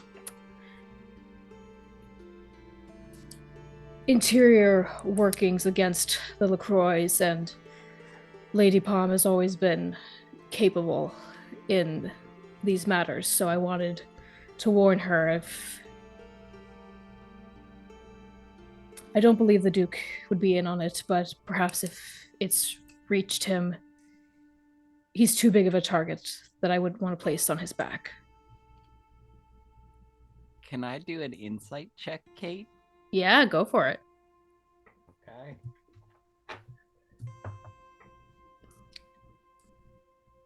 An 11. Nat 20 deception. Let's. There you go. She's a stone wall. I'm gonna try. Nope. Lady Palm seemed very competent. that sounds like a good idea. She is.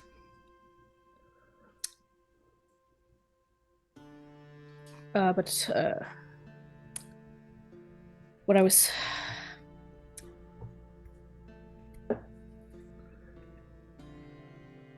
The person I thought was the Honorable Viscount saved my life at Castle Entree, and for that I owed him a favor, a debt. But now that I know it is you, Candlemaker, I suppose that favor would go unto you, however so you wish, and doubly so as you are willing to expend a resource to aid me in warning my house. I appreciate you upholding that favor. I don't have anything in mind just yet, but I will let you know when I'd like to cash in. So long as you know the offer stands. Doesn't matter who the face was. Thank you. Okay. Let's get some rest. Yes. Alrighty. Long rest for everybody, of course. No spell slots expended. All good. You guys are able to sleep comfortably. It is a meal of oatmeal with some berries and some nuts mixed in, as you guys are able to be fed, and then head on your way towards Col de Vertebral. All right, sound good? Yes. What the fuck was that? What was who I was don't that? know. My phone's on like a phone stand, and I don't know what is. Oh, it's next to a glass. That's She's stroking why. me off till I beef. She's stroking my beef till I'm off. The metal Stroking my stand beef was and then up I against freaked it. this glass, Oh, and okay, so got it was it. like vibrating the This whole thing. glass. This glass. Look at this glass. Yep. Well, so continuing northwest from the path of the chicken, the terrain begins to change around you as you grow closer to the center of Allatour. You're able to see that mountains begin to emerge over the horizon with like these long mountain ranges curving towards you on the east and away from you on the west. Again, there's like this mountain range that like separates the center of Allatour, and there's like this curve in the center that allows for Jolie Pierre like connect like the valley that's in between them. And the terrain around you I cannot fucking talk this evening. The terrain around you slowly begins to morph away from like these like flat grassy plains to an uneven rocky terrain similar to the ones that you would find like the entrance point to a canyon. The earth juts up into cliffs and boulders, small and large, that drastically decrease visibility. Soon you are winding around large rocks and through smaller valleys as the earth around you seems to be much more difficult to manage than before. And following your maps, you're able to notice a signpost signaling the end or the beginning of the Herb Corteo roads. The path of the chicken and the path of the bull converge, and you know that it's only a day's ride north to the village of Col de Vertebral. And I can't remember exactly what I told. Just give me history checks, all of you, just so we can go over some information. E-story. Advantage from Tree. Do bad on this. Bayfiend Undead? No, but you live here, so. I'm a transplant. I got a 16. Yeah, that's a 4. Yeah. 24. Hawthorne's a learning experience. I'm pretty sure this would be shared with everybody. But Wax, I've never rolled good on any history check for this country ever, and it makes so much sense. honestly, it makes a lot of sense. Yeah, Shireen, Wax, you guys would know A couple of fun little factoids. Jolie Pierre looks over the least amount of land out of any of the castles in Allatour. The area around Jolie Pierre is rough and difficult to camp in due to hunting being difficult and farming being almost impossible. Col de Vertebral is large and wealthy, given it is where travelers need to get provisions before traveling to Jolie Pierre and beyond. And north of Jolie Pierre to the Resurrection Road. This means that you can expect like Col de Vertebral to be a village of brothels and taverns and to generally be a pretty like happening place overall. All right. I share that with Hawthorne. Okay. Thank you. And then as you guys are kind of riding your final day, again, kind of, evenings pass by, you're able to camp underneath these, like, large, like, rocky overhangs. Again, almost, like, grass is visible, but the land is almost like it has a temper of its own in the way where it's like constantly going up and down. Thank God you're all mounted or flying, because walking this, like Soul Crusher Valley is worse than this. Like you can't imagine how much more difficult the terrain might get. And so you guys are able to kind of camp out underneath this like large kind of rocky outcropping cliff that shields you from a light rain that comes by. If there's any roleplay or anything, light rain. What's up? I stand in the light rain and just let it Oh, it feels good. fall on me. It feels real good. Any roleplay stuff as you guys are traveling? Nothing specific Good. for me. Okay. God, Rain. they gave us so many cucumbers from that farmstead. You don't have to eat them all. I feel bad. If we toss them, animals will eat them. Or it'll be compost. Are those not beneficial? Well, they are. Window so I can throw a cucumber out. Well, what I meant is that we don't have to eat them all at this moment. I only tossed one. It's fine. Okay. You just Hather chucked it off the cliff. There you go. And one more little thing on this evening as you guys are kind of camping out. Is there anything else? Any other bits that I was ignoring? I apologize. Ah, you're good. Okay, Hathor, as you are standing out in the rain, you guys have all, like, you bathed in Herb Corte, you guys have been bonded through just the foulness of the human form, and that you guys were exhausted, battle-hardened, it's like, but Hathor, the wonderful cleansing and calming nature of this rain kind of washing over you. Maybe you're like only maybe like 10, maybe like 15 yards out from underneath the outcropping, and you're able to hear, "Have you forgotten about me?" And you were able to hear that one voice that spoke to you back at the Fertile Coast.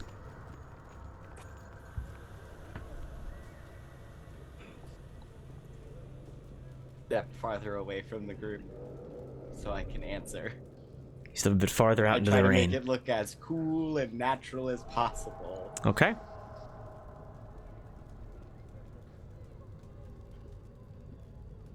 Not for lack of trying. I am not here to scold. I am merely here to collect. My understanding is that you are drawing closer. But from your response, it seems that you are still ignorant as to where it is.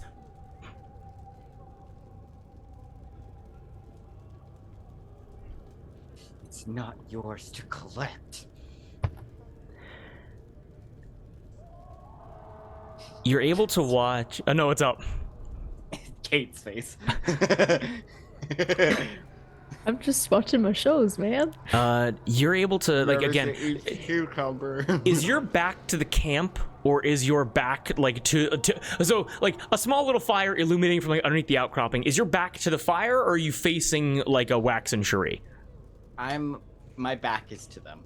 Okay, got it. Because I don't want them to see that I'm talking. You are able to watch as, like, again, this like hooded figure. Can't really see much. You're able to see kind of like long, almost like muscly, like long muscly fingers in a way, and you're able to notice a tail kind of like dragging behind it, like across the rock, and you're able to notice just like the hints of small sparks begin to be kicked up as it seems like the tip of this tail is metal and is scraping against this rock. It steps in front of you and goes, "It is not mine. It is not mine to take. Look. Look back to those which you travel with. Gaze at the changeling's new jewelry. You are already in the habit of collecting that which is not yours. So perhaps keep a better eye on what is yours." Say it's nearby. How do you know? The closer you are to it, the more I can feel my power growing. My power to collect. My power to satisfy debts.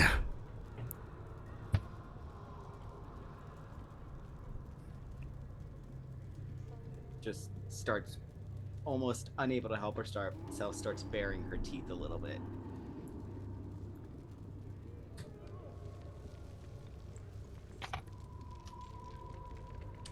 My mother warned me about people like you. You're able to watch as this figure and completely reveals her head to you. Half of her shadow covered up, half of her figure covered up by your shadow, flickering like from like the orange fire behind you.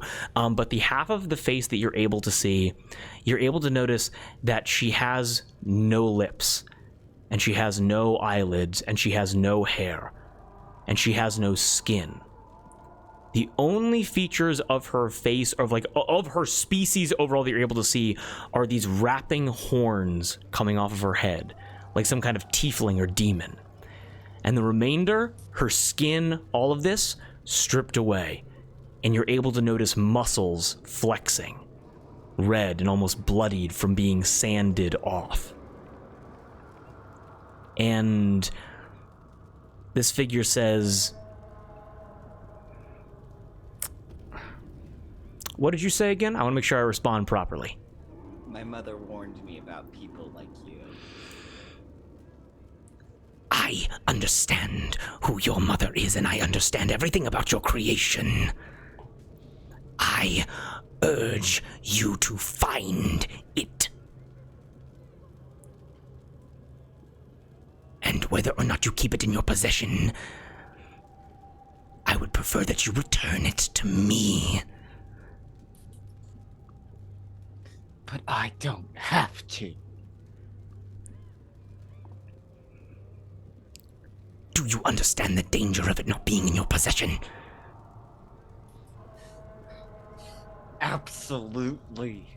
Then why do you think I came here in the first place? And which side of you pulled you to this place?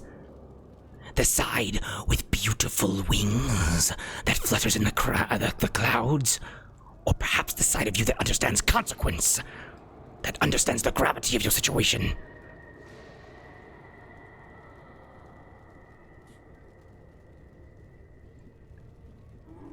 Why are you talking to me? Why not just go find it?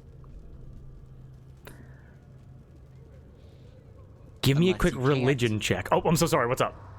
Unless you can't. No religion check necessary. Allatour.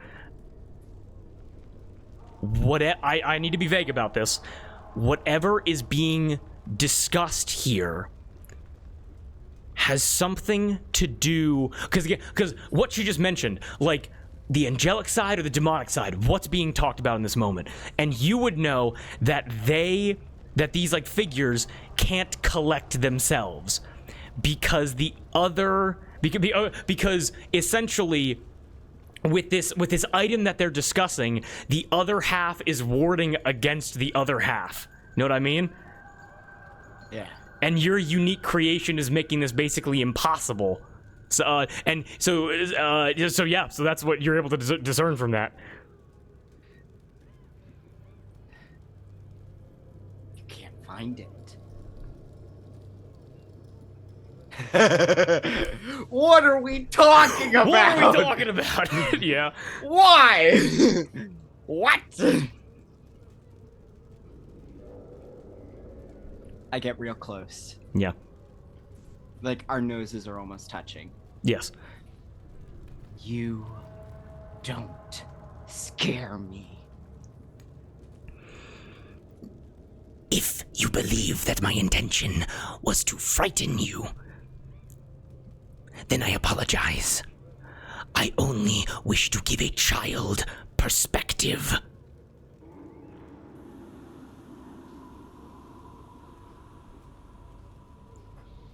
You're acting like I lost it on purpose.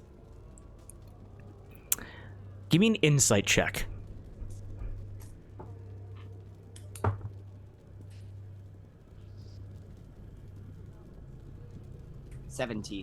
With a 17, this is, for lack of a better word, because I don't have like a stat block up in front of me,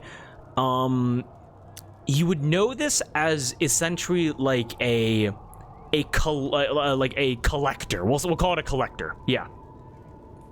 And you get the sense that this is this is some hell shit, obviously, some demonic shit, and this is a being that probably has no clue about anything positive or has been operating throughout the depths of eternity through suffering, having been flayed, having their muscle exposed to the elements, having a metallic chain, a metallic chain tail grafted onto them.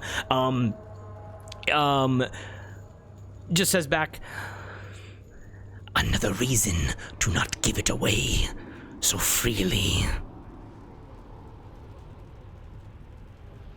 What? I gave it? She kind of like looks around, and immediately you're able to watch as skin begins to regrow across like her cheekbone and like a part of her jaw, and it immediately begins to like and turn to sand and like evaporate away as this collector and like winces in pain and goes, I have been speaking to you for too long, but we shall speak again if you grow closer. You need to take responsibility. You need to make a decision.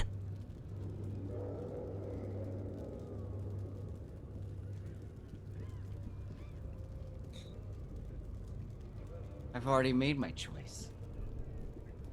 You're the ones who won't accept it. in a wisp of shadow and fire, as the fire momentarily, like maybe like Wax or Cherie like throws a log onto it, as it flares up, you're able to see her face in perfect detail, like half of it, and then the moment that the fire dies down, like a log falls over, she and disappears into the smoke.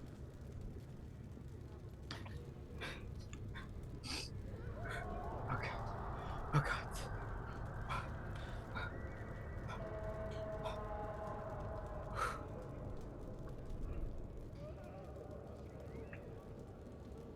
Okay. Turns around and rejoins the two. Okay. Rejoins. Do you speak at all about what happened? No! Okay. Enjoy the rain? Yeah, it's very refreshing. Insight check. Immediately. Immediately. Hey, I'm gonna flip my coin. I'm gonna flip my coin. Worse. 3. What does that get you? Get me, Heather. 7. Excellent. I rolled a 17. Wild.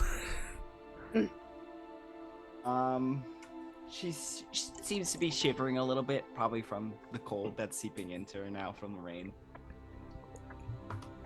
Come sit by the fire. Yeah, that would be nice.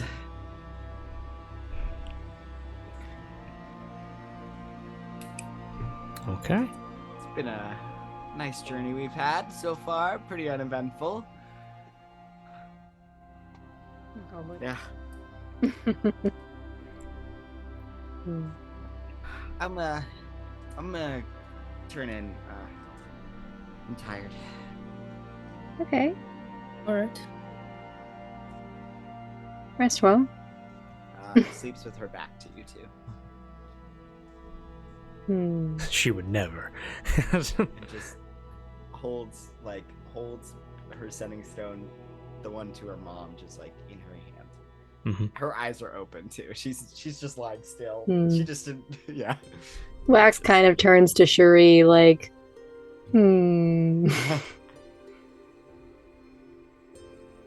What languages do you speak, Wax?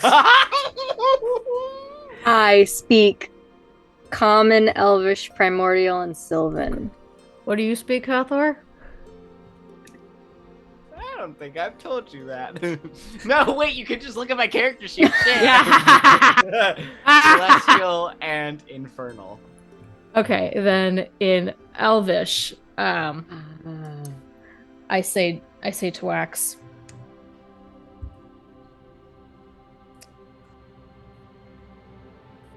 something's off. Yeah.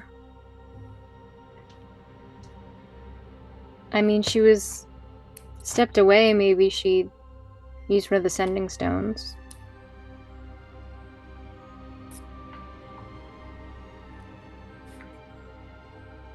If she wants to come forward about it, she will. I think it's best not to push her on this, Yeah. but perhaps keep an eye on her. Yeah. The both of us will.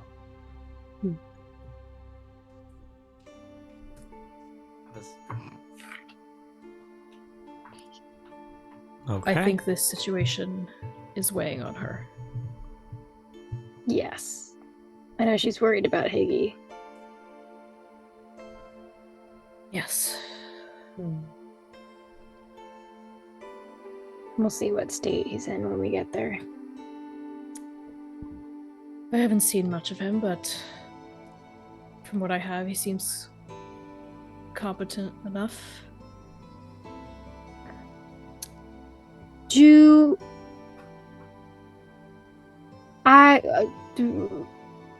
I fought him actually once.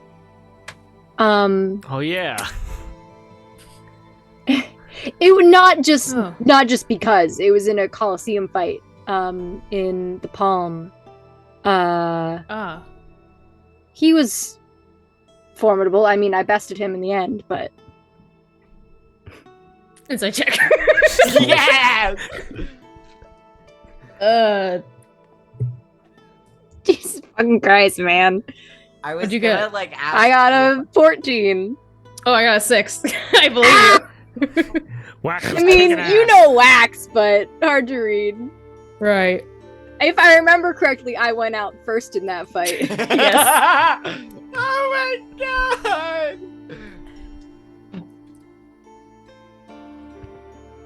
Oh, so then perhaps not as capable if you were able to easily best him. Well, it was pretty evenly split. It wasn't just the two of us. It was like a lot of people. I see. So it was he held his own though. He fought, but he also had magic and a snake, Specify. like a pet snake. No, I understand that, but I mean specifically how did he hold his own? He had runes. I remember he had a way of enlarging himself, and I think becoming faster, things like that. That made him quite gave him an advantage in size and strength.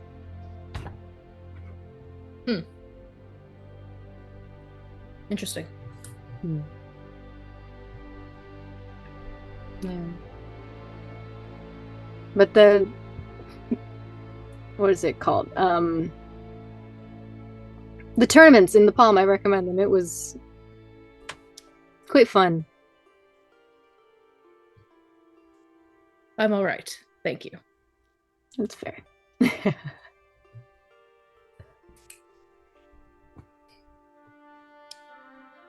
Okay. Anything else? He's an adult. Oh, He'll be there you fine. Yeah. He'll be fine. All right. Had said Hathor's name, I would have asked her if I could make like a perception check, because I imagine even in Elvish, like Hathor. I will say that, like, Hathor, as you are lying there trying to fall asleep,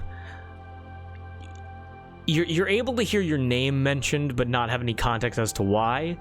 But I will say that, like, you know that you are among friends, and that whatever they're talking about is most likely not hurtful in any way. Know what I mean? Yeah. Yeah. So yeah. Okay. Nice little evening conversation. So we want to get to Col de Vertebral tonight, and then pick up there next time. Yeah. Yeah. Okay. Absolutely Hathor excellent. sleeps like dog shit. Oh. Continuing along the rocky terrain. Yeah, it's a much more difficult journey. You have to be much more active as a rider than you would be while on the path of the chicken. Heading north, you are able to continue, and you're able to see some remnants of like long abandoned wagons like off to the side, like the train, like wheels broken, maybe a horse's leg was fractured in some way, but again, picked clean, none burned, just seems like withered and weathered through time, but you're able to see a signpost signaling that Col de Vertebral is only 10 miles ahead of both of you if you just continue north. And I need Hathor and Wax to give me perception checks with advantage. Oh, Bobby. Not you, no. Okay. It's only for cool wolf kids. Oh. Dirty 20. Dirty 20? 13. 13. Hathor. I rolled a 6 and a 4. Damn. Hathor, you have been doing everything you possibly could to resist the lycanthropy. It has been daily and nightly treatments to remove the hair, to like keep your senses about you. Wax, of course, not leaning into it fully, but has certainly maybe responded a bit more positively to it, and has kind of leaned into maybe some of the benefits a bit more.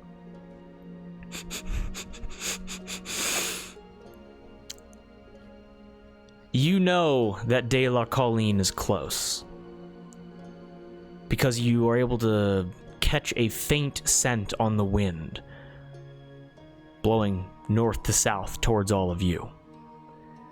It's of roasting meat. Makes your mouth water a bit. But it also confuses you, because along with the smells of roasting meat, burning wheat, like a grain silo that caught fire, and charred wood as well, like a bonfire of some kind, or maybe some kind of accident.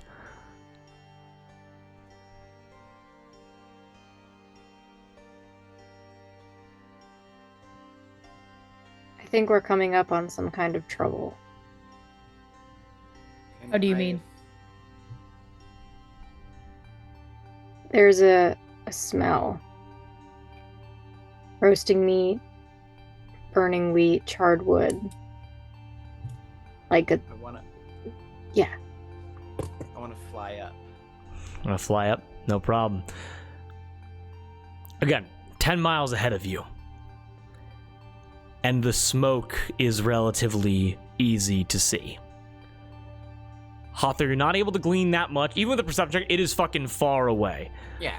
But you're able to notice, but I think it's like just kind of common knowledge for pirates and knights alike. Gray smoke means the fire has been put out. Black smoke means the fire is still burning. And down the roads, cutting through all of these like canyons and drop downs and rocky outcrops, you're able to look almost like over the horizon basically, and it's almost like a tall tree sprouting out of the earth. You're able to see plumes of black smoke rising to the north.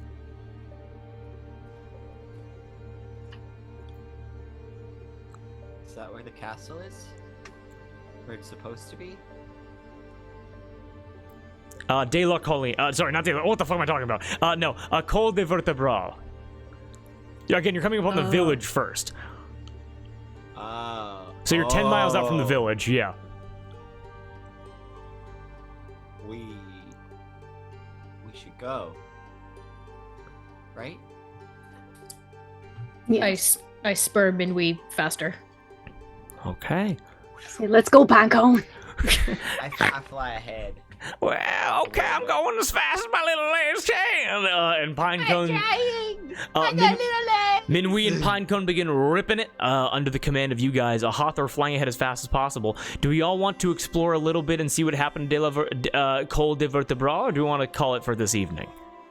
Yes, please. It's up to you. I'll leave it up to the player. It's 10:50. Por favor. Okay, not a problem. If we wish. Yeah, okay. I'll end on a little bit of a cliffhanger then. Uh-oh. All right. So, through Cass's ability to pick up that scent, through Hawthorne's... Oh my fucking... I am running on fumes! Wax's It's okay. ability to pick up that scent. Hawthorne's ability to just fly and see smoke. The closer that you guys get, the more you understand that you're approaching a village in ruins. Which is weird. You guys would know this. Allatour is a relatively peaceful place, and although, like, you know, roaming bandits and monsters do exist, this is large-scale destruction that almost seems alien in such a jovial and peaceful country. Approaching the village, the smoke gets thicker and a darker shade of black. And, of course, through Hawthorne's perception of it, like that kind of mantra that you would all know, some buildings are still burning. Now, coming up onto the town, you're able to see, again, very simple, like, buildings, some maybe, like, built into, like, the stone outcropping, just for, like, a bit more, like, stability. But these kind of like outer, like welcoming buildings, like outside of the village, are relatively untouched. You're all able to notice a traveler's lodge with a signpost out front that says the Can of Comfy, located right by where the main road enters into the town. You're able to notice, and all of you would be able to see this kind of riding on your horses, there are almost no travelers going in and out of the village right now. Like usually what would be like a very, very well-populated street with like markets and merchants and like people peddling their goods and like very common like barbers and tanneries and places to store your horses and like taverns. Very, very dead environment right now. And you're able to notice as it almost seems like soot black like on faces, you're able to notice like some like clothing like charred and kind of like ripped up a bit. People are running in and out of this traveler's lodge, and Hawthorne, you would be able to recognize this immediately as like a field tent for like medicine. Like immediately like, set up a tent, get the injured in here right now, and try to save as many people as you can. You know what I mean? So what do you guys do?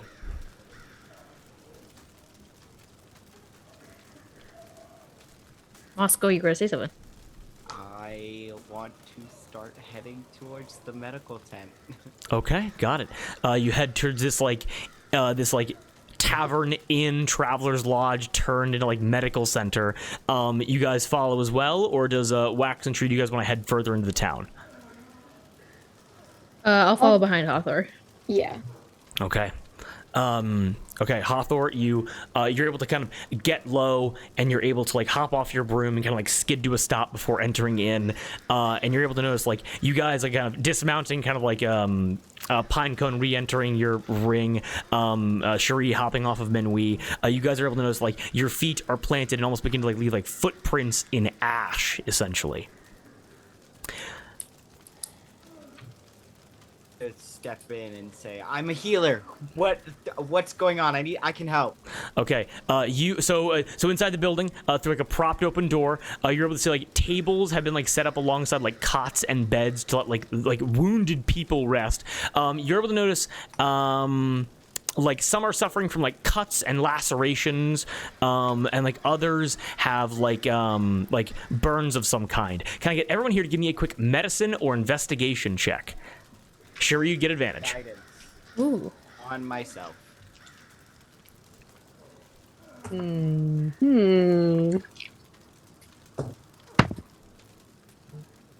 10? Okay.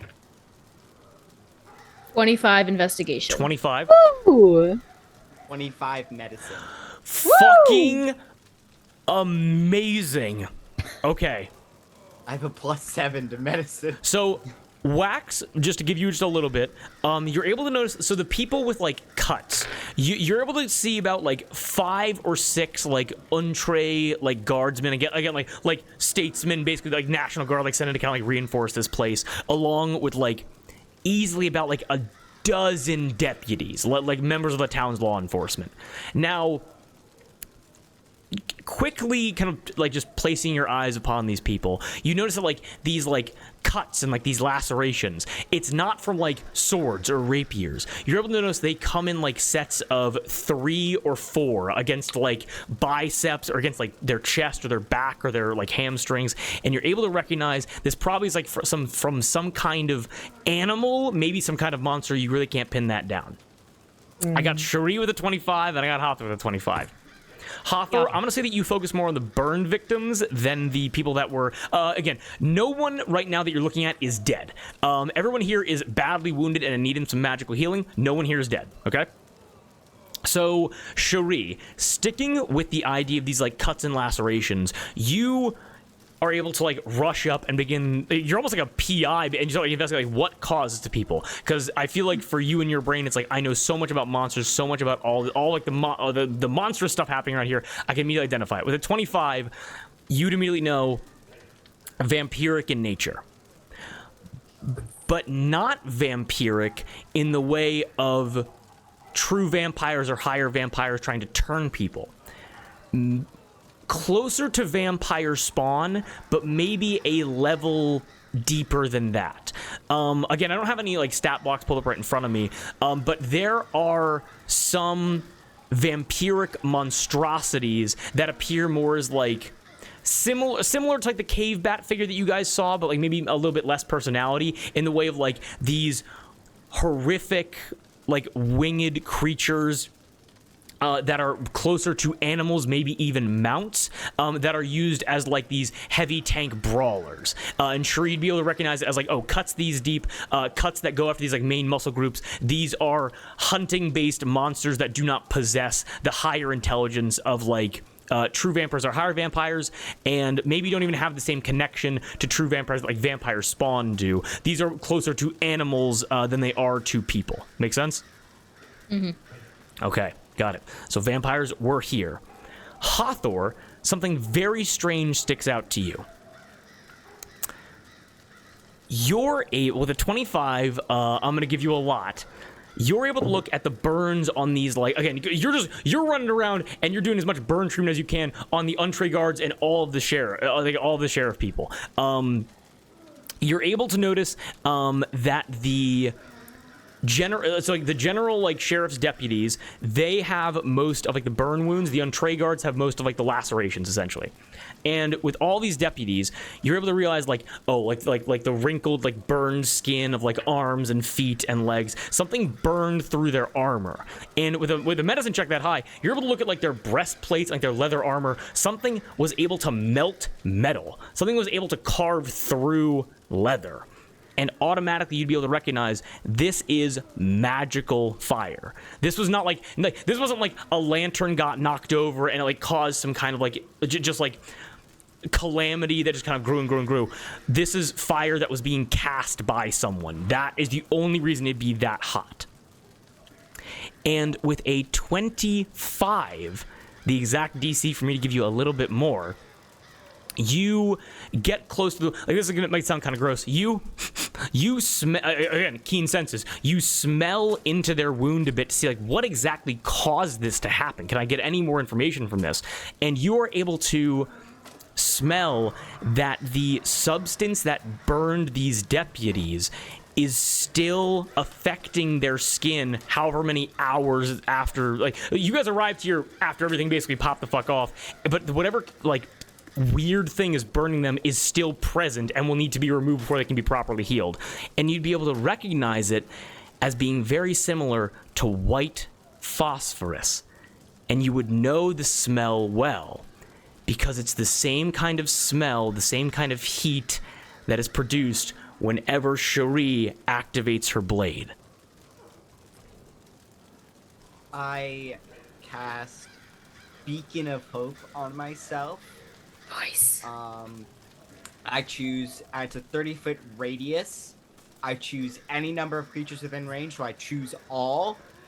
For the duration, each target has advantage on wisdom saving throws and death saving throws, and regains the maximum number of hit points possible from any healing. Let's go. And I just start going to work. No. I say, not here. Okay.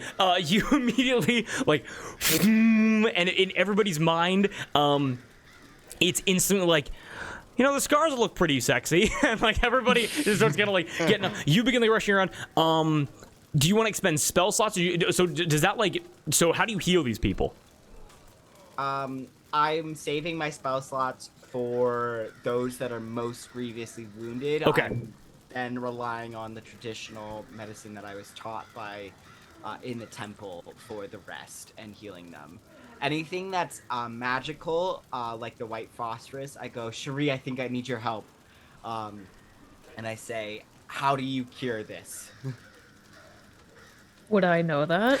So I feel like Cherie, that you would know that the way that your sword is able to burn so hot, it's basically just like you need to thoroughly rinse the wound and then wrap it. Because if you just wrap it, the skin will continue to destroy itself because the substance is still on there. It's not very complicated, but someone that didn't have your intimate knowledge probably, like your and Hathor's intimate knowledge probably just wouldn't know that.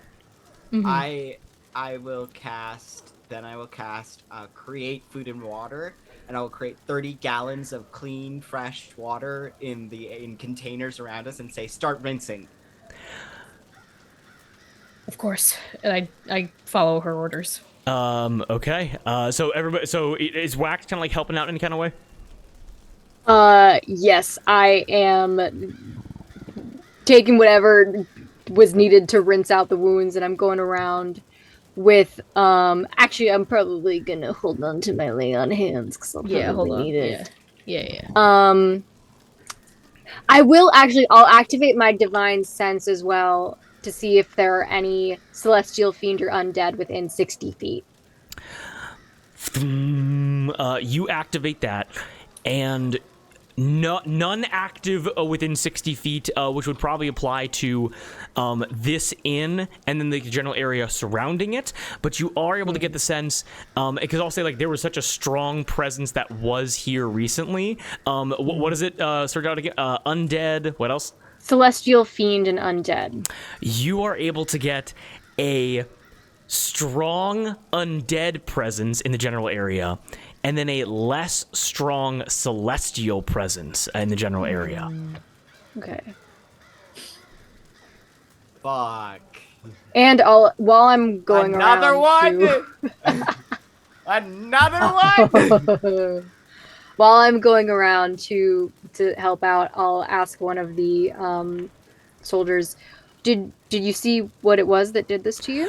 So excellent. We're gonna get that in 1 second. Okay. Hawthor, as you're running, so Wax going like full investigation mode, like being like, is this area safe? Is everything locked down here? You guys, well, first of all, are able to kind of get into like the less glamorous part of being like these roaming heroes, as through an amazing combination of information, magical abilities, and just general medical knowledge, you guys are able to probably save the lives of essentially all of the wounded in this tavern right now. Now, they're not going to be up to back in like fighting formation in like the next like fucking 3-4 days.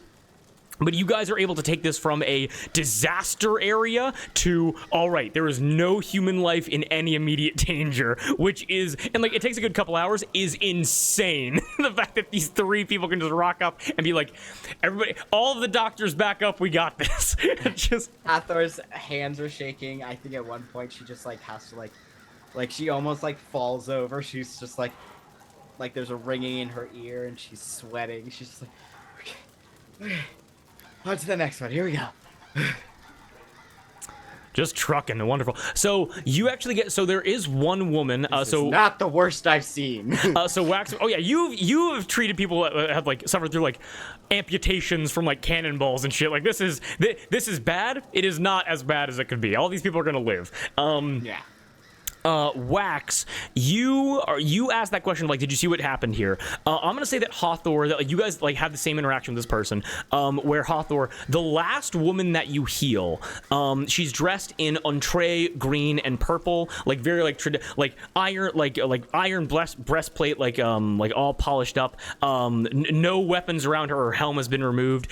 She has like brownish blonde hair, and she actually told you to like cover everybody else before you got to her, and she is the leader of this like little troop of entree guards. So you're able to come over, you heal her. She has bad burns around her neck, and like some of these like claws from these like monsters like pierced in like right underneath where her breastplate was. So you're able to stitch her up, heal her burns. She gets up and she goes, thank you so much. I appreciate, and she like makes sure like clocks everybody is okay and goes, thank you so much, travelers, for that magical healing. I deeply appreciate it. She like sits up and goes, my name is Commander Calvé, Sarah Calvé.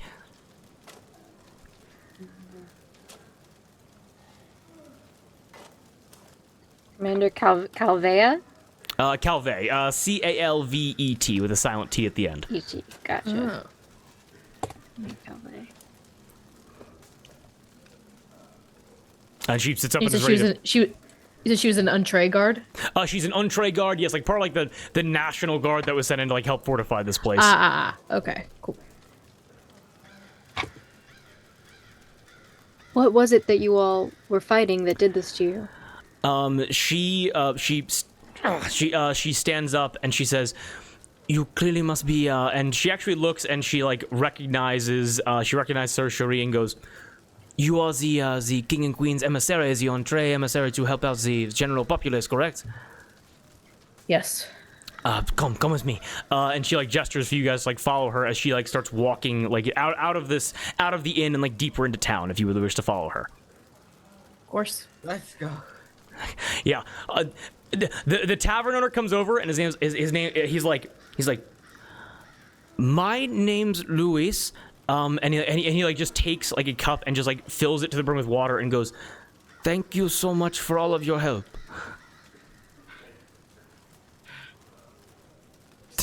You miss. You just missed the cup. I've just gotten rid of all my spell slots. All good. Hey, look, that's great for roleplay. Love it. I'm just thank you. Wax, get her left side, I'll get her right. Yep, I was gonna say, just pull her arm over her shoulder. Yep. Get the other side. Toes dragging.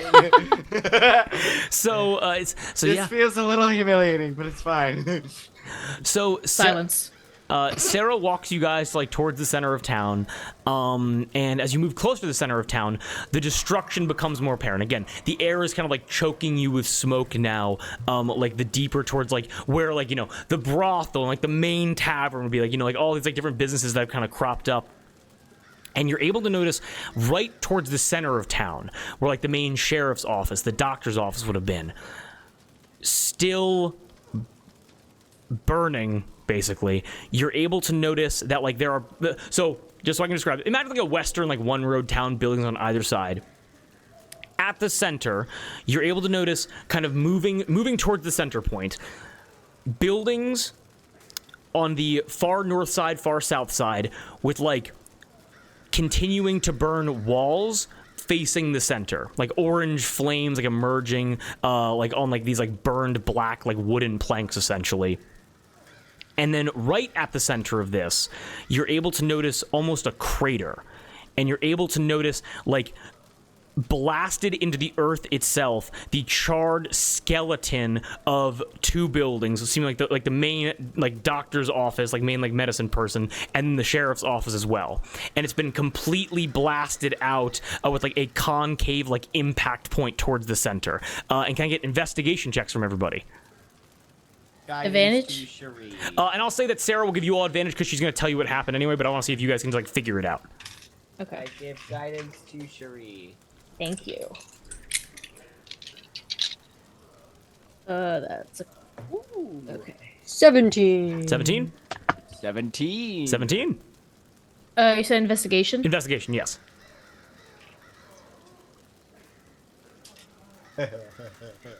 $23 investigation. Awesome. More than good enough for all of you. You are able to, like, again, it's hot, it's burning, like there's some like white fire specks kind of like littering the ground.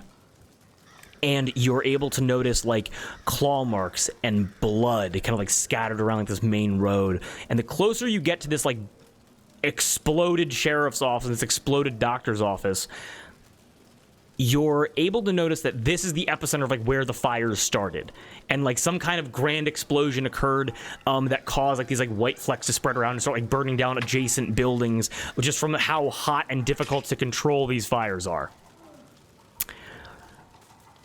So that's where it started. But with investigation checks that are so good, it's the impact point towards the center of the bones of the building. And you realize that these explosions came from within the homes themselves, like within the sheriff's office, within the doctor's office. And with investigation checks so high, please, everyone here, give me an Arcana check with advantage.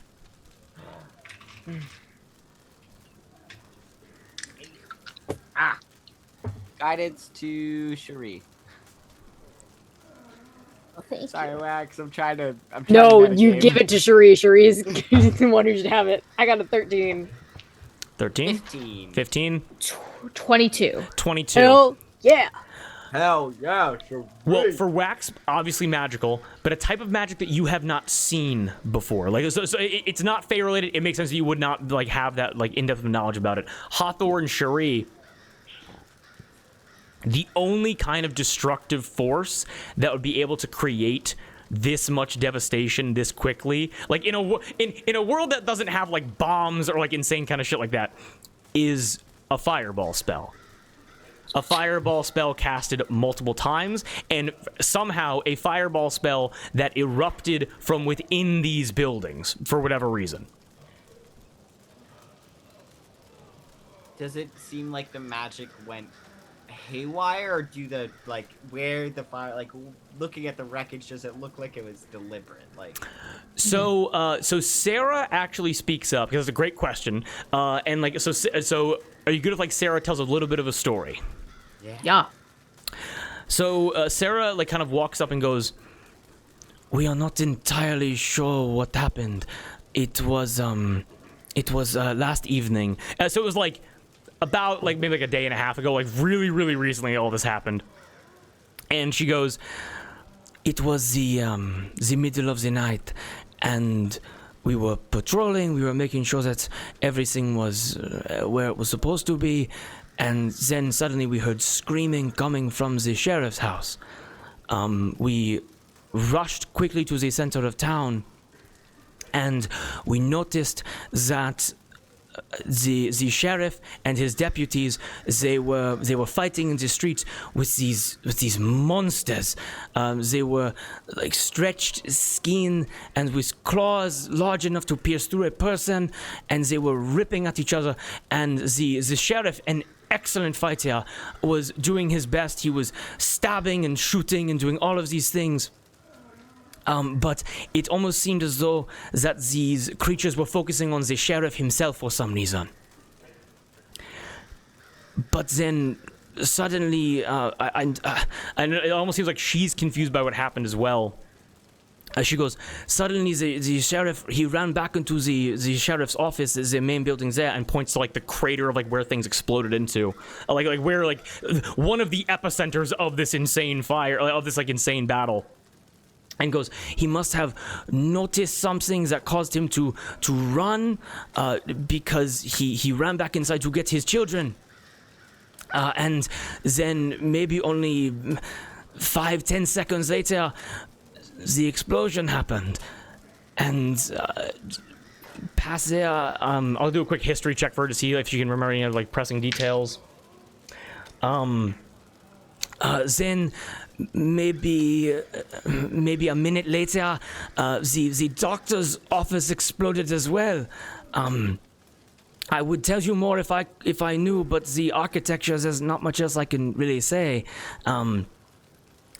But after those buildings exploded, this figure, the creatures, they started overwhelming myself, they started overwhelming the deputies, and this figure, he jumped into the center of them, and with 2 blades started cutting down every monster, every creature, but they were swinging wildly, and they were casting this fire magic, and they were burning us as well. And these creatures, they were set aflame, and they were sent running back towards Soul Crusher Valley. But this figure, he slayed these monsters, and then he ran. He disappeared. I'm not sure where they went. I am sorry that I cannot say more. This figure, could you describe them? What color were his eyes? Looks to you, Cherie, and Sarah says, Why would you ask that? I believe I may know, not personally, but this figure, the aura they've left, I have a feeling. I was not. The figure with the 2 swords, they, how do you say, they ignited. The swords, they set themselves on fire. But I was not able to see any color of the eyes, but, I'm just gonna do a quick history check for her. It's a 19 on the die. Sarah. Come on, Sarah. Sarah looks to all of you and goes, but you ask about the eyes, correct? Yes. Our sheriff here, his name was Quinn Quill. Sheriff Quill, everyone called him. He had 2 daughters. Their names were Emma and Chloe. He was not a part of the village that long. He joined about a week after the Harvest Day festival, so he's only been the sheriff for several months. He carried a cane with him, and this interesting sword that could. I'm not sure. It exploded when he would use it. I do not understand the technology. But he had purple eyes. Sheriff. The sheriff, yes.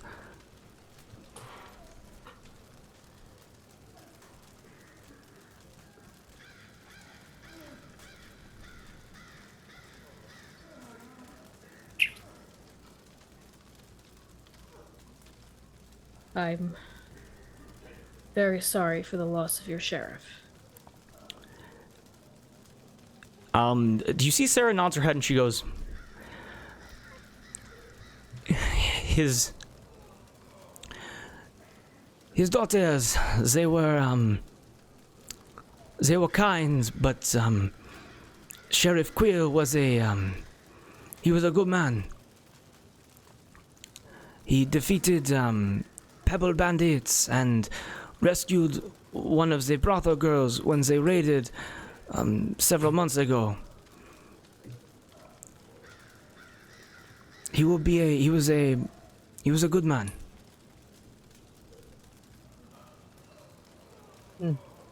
And you said this double-bladed figure helped your people? Helped is a strong word. He killed all the monsters, but he did not seem to have any regard for the people he was fighting alongside. Most of the burns that we have, some is from the shrapnel from the explosion, but he cut us and burned us as much as the monsters did. I think we are only alive because he stopped.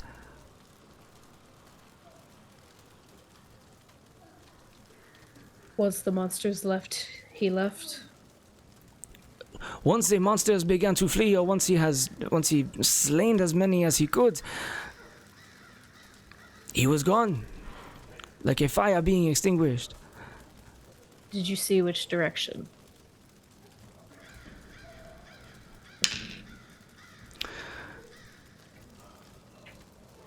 The monsters that he was unable to cut down, they began to flee westward towards Soulbreaker, towards the Soulbreaker Valley is what it is called, I'm pretty sure. I'm forgetting things, my brain is shutting down. Soul Crusher. Soul Crusher Valley, yes.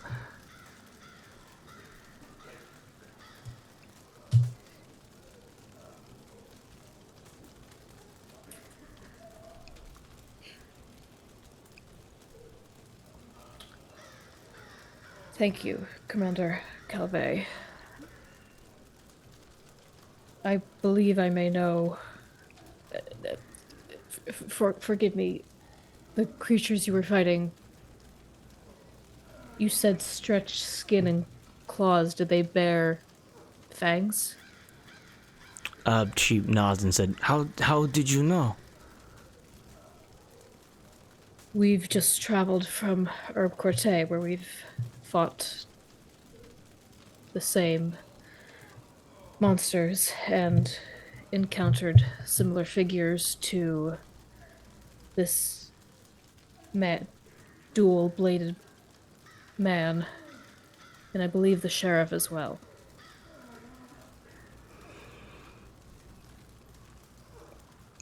That, and you see that Sarah is massively out of her depth here, and goes,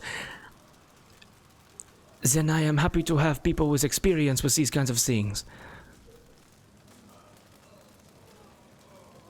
And thank you for healing my men and the deputies.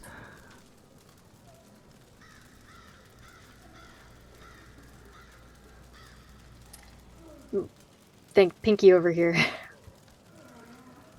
Arthur's a very capable and skilled cleric. You're very lucky to have her. Sarah gives you a very formal salute, and then just simply says, I am going to go lay down, and, but if you are in need of anything else, any other information, feel free to ask around.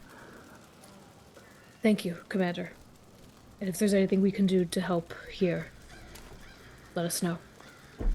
Sir. And you realize that you outrank this woman as she walks back to the tavern and leaves you guys here at the epicenter of the town, where these fires and explosions and this battle happened. So this is Winter Scott Key, right? Do we think? Did Winter Scott Keith fight with two swords? He did not, no. I was thinking maybe I read this wrong, because the Quill, he was new to town, and he had a cane. And And Winter Scott Key doesn't have a foot. Oh. And so I think that he was here undercover as like the sheriff. Could this figure with the two blades, did she specify that it was a man or was it just a figure? I've said he enough that it is a man. Yes, I will say that gotcha.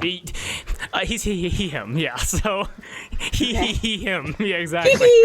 No, because I was wondering if it was another fucking Cherie doppelganger. But I think that Winter Scott Key was here as the sheriff. But why? Yes. Why do that? Even where I come from, purple eyes is not a common color.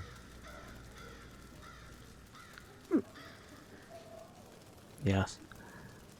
Well, on the cusp of a mystery and perhaps a little bit of tracking to figure out what the hell happened here, that's where we're gonna leave Allatour for this evening. All right. It's late. It's late as hell. Who are these freaking girls?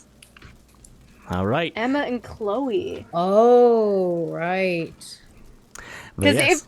if they've been in this town for like however long, weeks, with Cherie lookalikes, they would have seen you and been like, "Oh shit, Emma, Chloe."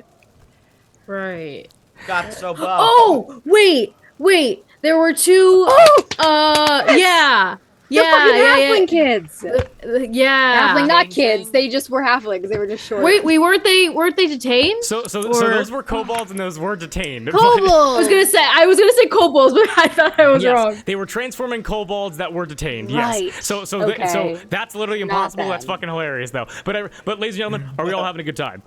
Yeah. Yes. All right, we gotta go to bed. So the stream's ending literally right now. But everybody's watching. Thank you for coming to the table. We love you. Have a nice evening. We'll be doing Enjoy Draco Malfoy's new song. Yes, enjoy. Yes, he talks about how women are cool. It's awesome. Okay, peace out, guys.